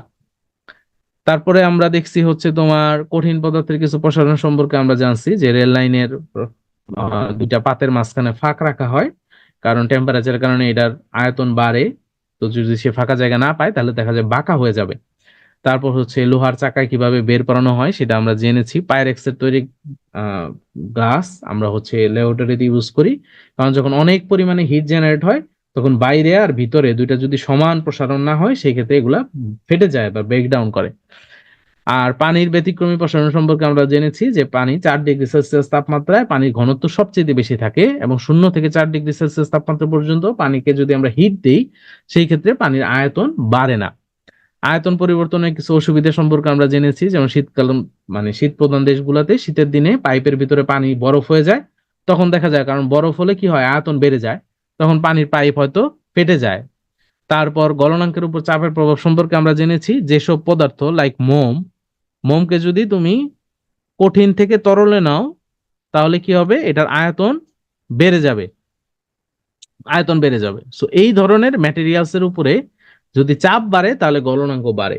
আর কিছু ম্যাটেরিয়ালস আছে যেমন পানি, পানি যদি কঠিন মানে বরফ থেকে তুমি যদি পানিতে পরিণত করো তাহলে আয়তন কমে যাবে। সো যেগুলোতে আয়তন কমে যায় সেই ক্ষেত্রে চাপ বাড়লে গলনাঙ্ক কমবে। কোনশিলি ভবনের কথা আমরা বলছি যে যখন চাপ বাড়ে তখন হচ্ছে গলে যায়, আবার চাপ প্রত্যাহার করার পরে আবার কঠিন অবস্থায় চলে আসে। যেমন বরফ, তুমি যদি একটা তার দিয়ে বরফ কাটো, যে জায়গায় চাপ লাগতেছে সেই জায়গাটা কেটে যাচ্ছে, বাট উপরে যেহেতু চাপ চাপ এখন আর নেই সেই জন্য সেটা আবার বরফে পরিণত হয়েছে। এটাকে আমরা বলি পুনঃশীলী ভবন। তরল থেকে বাষ্পে পরিণত হওয়াকে আমরা বাষ্পীভবন বলি। শত বাষ্পীভবন হচ্ছে নিজে নিজে একাই বাষ্পে পরিণত হয়, সেটাকে বলি শত বাষ্পীভবন। উদ্বায়ী তরল পদার্থ, কিছু তরল পদার্থ আছে যারা খুব দ্রুত তোমার বাষ্পে পরিণত হয়, সেটাকে আমরা বলি উদ্বায়ী তরল পদার্থ। তাপ প্রয়োগ করে পানিকে বাষ্পে পরিণত করা, সেটাকে আমরা বলি ফুটন। এবং যে তাপমাত্রায় বাষ্পে পরিণত হয় সেটাকে আমরা যে তাপমাত্রায় পানি ফোটা শুরু করে তাকে আমরা বলি স্ফুটনাঙ্ক। বাষ্পীভবনের কিছু উদাহরণ এখানে আমরা দেখেছি যে আমাদের গায়ের মধ্যে বাতাস দিলে কেন আমাদের ঠান্ডা লাগে, বা মাটির পাত্রে মানে কলসিতে পানি কেন ঠান্ডা থাকে, এই জিনিসগুলো সম্পর্কে আমরা জেনেছি। স্ফুটনাঙ্কের ব্যাপারে আমরা পড়েছি, চাপ বাড়লে স্ফুটনাঙ্ক বাড়ে, চাপ কমলে স্ফুটনাঙ্ক কমে। এই জন্য প্রেসার কুকারে তাড়াতাড়ি রান্না হয়, যেহেতু প্রেসার কুকারের ভিতরে চাপ থাকে, এই জন্য পানি বেশি টেম্পারেচারে লাইক 140 ডিগ্রি সেলসিয়াস তাপমাত্রায় পানি ফুটতে শুরু করে, তো এই কারণে তাড়াতাড়ি সিদ্ধ হয়ে যায়। আর পাহাড়ের উপরে চাপ কম থাকায় সেই জায়গাতে তোমার হচ্ছে পানি প্রায় 70 ডিগ্রি সেলসিয়াস তাপমাত্রায় ফোটা শুরু করে, যে জন্য পানি আগে বাষ্প হয়ে চলে যায়, বাট খাবার বা যে রান্না সেটা সিদ্ধ হয় না। তাপ ধারণ ক্ষমতা হচ্ছে যে কোনো বস্তুর তাপমাত্রা 1 কেলভিন বাড়াতে যে পরিমাণ তাপের দরকার সেটাকে বলি আমরা তাপ ধারণ ক্ষমতা। এবং হচ্ছে আপেক্ষিক তাপ যেটা, মানে সেটা হচ্ছে 1 কেজি ভরের তাপমাত্রা 1 কেলভিন বাড়াতে যে তাপের প্রয়োজন। এবং পানির আপেক্ষিক তাপ হচ্ছে 4200, দুধের আপেক্ষিক তাপ হচ্ছে 3930। এগুলো মুখস্থ করতে হবে, মনে রাখতে হবে এটা। এরপর আমরা দেখছি তাপ তিন ভাবে সঞ্চালিত হয়। একটা হচ্ছে পরিবহন, যেমন হচ্ছে কঠিন পদার্থ লোহা বা এই ধরনের পদার্থতে এক পাশে হিট দিলে আরেক পাশে হিটটা ট্রান্সফার হয়। সো সেটাকে আমরা বলি হচ্ছে পরিবহন, যেখানে একটা অণু সে গরম হয়, পাশের অণুকে সে গরম করে, এইভাবে টেম্পারেচারটা মুভ করে। পরিচলন হচ্ছে নর্মালি লিকুইডের ক্ষেত্রে আমরা যখন কোনো লিকুইডকে হিট দেই তখন তো অণুগুলা চলাচল করে, তখন সে প্রত্যেকটা জায়গা গরম হতে থাকে, এটাকে আমরা বলি পরিচলন। বিকিরণ হচ্ছে যেখানে কোনো মাধ্যমের দরকার নাই, যেমন সূর্যের আলো, কোনো মাধ্যম ছাড়াই তাড়িৎচুম্বক আকারে সে পৃথিবীতে চলে আসে, এটাকে আমরা বলি বিকিরণ। পরিবাহী পদার্থ আমরা দেখেছি তিন প্রকার। একটা হচ্ছে সুপরিবাহক, যেখানে সহজেই তাপ মানে পরিবাহিত হয়, যেমন রূপা, তামা, লোহা, সোনা এগুলা। কুপরিবাহক হচ্ছে যেটা খুব বেশি তাপমাত্রা পরিবহন করে না, যেমন কাঁচ একদম করে না তা না, বাট অল্প পরিমাণ তাপ পরিবহন করে। আর একটা হচ্ছে অপরিবাহক, যেটা একদমই তাপ পরিবহন করে না, যেমন ফেল্ট। তো এখানে আমরা কিছু উদাহরণ দেখেছি। কালো কাপড় হচ্ছে বেশি পরিমাণে তাপ অ্যাবজর্ব করে বা শোষণ করে, যে কারণে গরমের দিনে কালো কাপড় পরা খুব অস্বস্তিকর। অপরদিকে সাদা কাপড় শোষণ করে কম, রিফ্লেক্ট করে বেশি, এই কারণে গরমের দিনে সাদা কাপড় পরলে আমাদের আরাম লাগে। কালো রঙের কাপে এই জন্য চা তাড়াতাড়ি ঠান্ডা হয়, কারণ কি কালো রঙের কাপ সে চা থেকে হিটটাকে অ্যাবজর্ব করে, শোষণ করে নেয়, তো এই জন্য চাটা তাড়াতাড়ি ঠান্ডা হয়ে যায়। এরপরে তাপযন্ত্র সম্পর্কে আমি বলছি যে এগুলো একটু পড়ে নিতে হবে, যে ইঞ্জিন যেগুলো আছে এগুলার আবিষ্কারক প্লাস হচ্ছে কোন দেশের, সেই জিনিসটা আমরা এখান থেকে পড়ে নিব। রেফ্রিজারেটরের কথা আমরা বলছি যে আগে ফ্রেয়ন ইউজ করা হতো, যেটা ক্লোরোফ্লোরোকার্বন, বাট এটা ওজোন স্তরের ক্ষতির জন্য এখন আমরা টেট্রাফ্লোরো ইথেন বা হাইড্রোফ্লোরো কার্বন আমরা ইউজ করি। এসি এটাও একটা হচ্ছে তোমার তাপযন্ত্র। সো এসি কি করে, বাতাসের আর্দ্রতা মানে রুমের আর্দ্রতা কমায় দিয়ে, মানে টেম্পারেচারটা কমায় দেয়, তো আমাদের কাছে একটু ভালো ফিল হয়। আর থার্মোফ্লাক্সের কথা আমরা দেখেছি যে থার্মোফ্লাক্সের দুইটা লেয়ার থাকে, ভিতরের লেয়ারটার মধ্যে আবার সিলভারের বা হচ্ছে রূপার প্রলেপ দেওয়া থাকে, আর মাঝখানে একটা ফাঁকা বা ভ্যাকুয়াম থাকে। ওকে, সো এই ছিল আজকে আমাদের টপিক।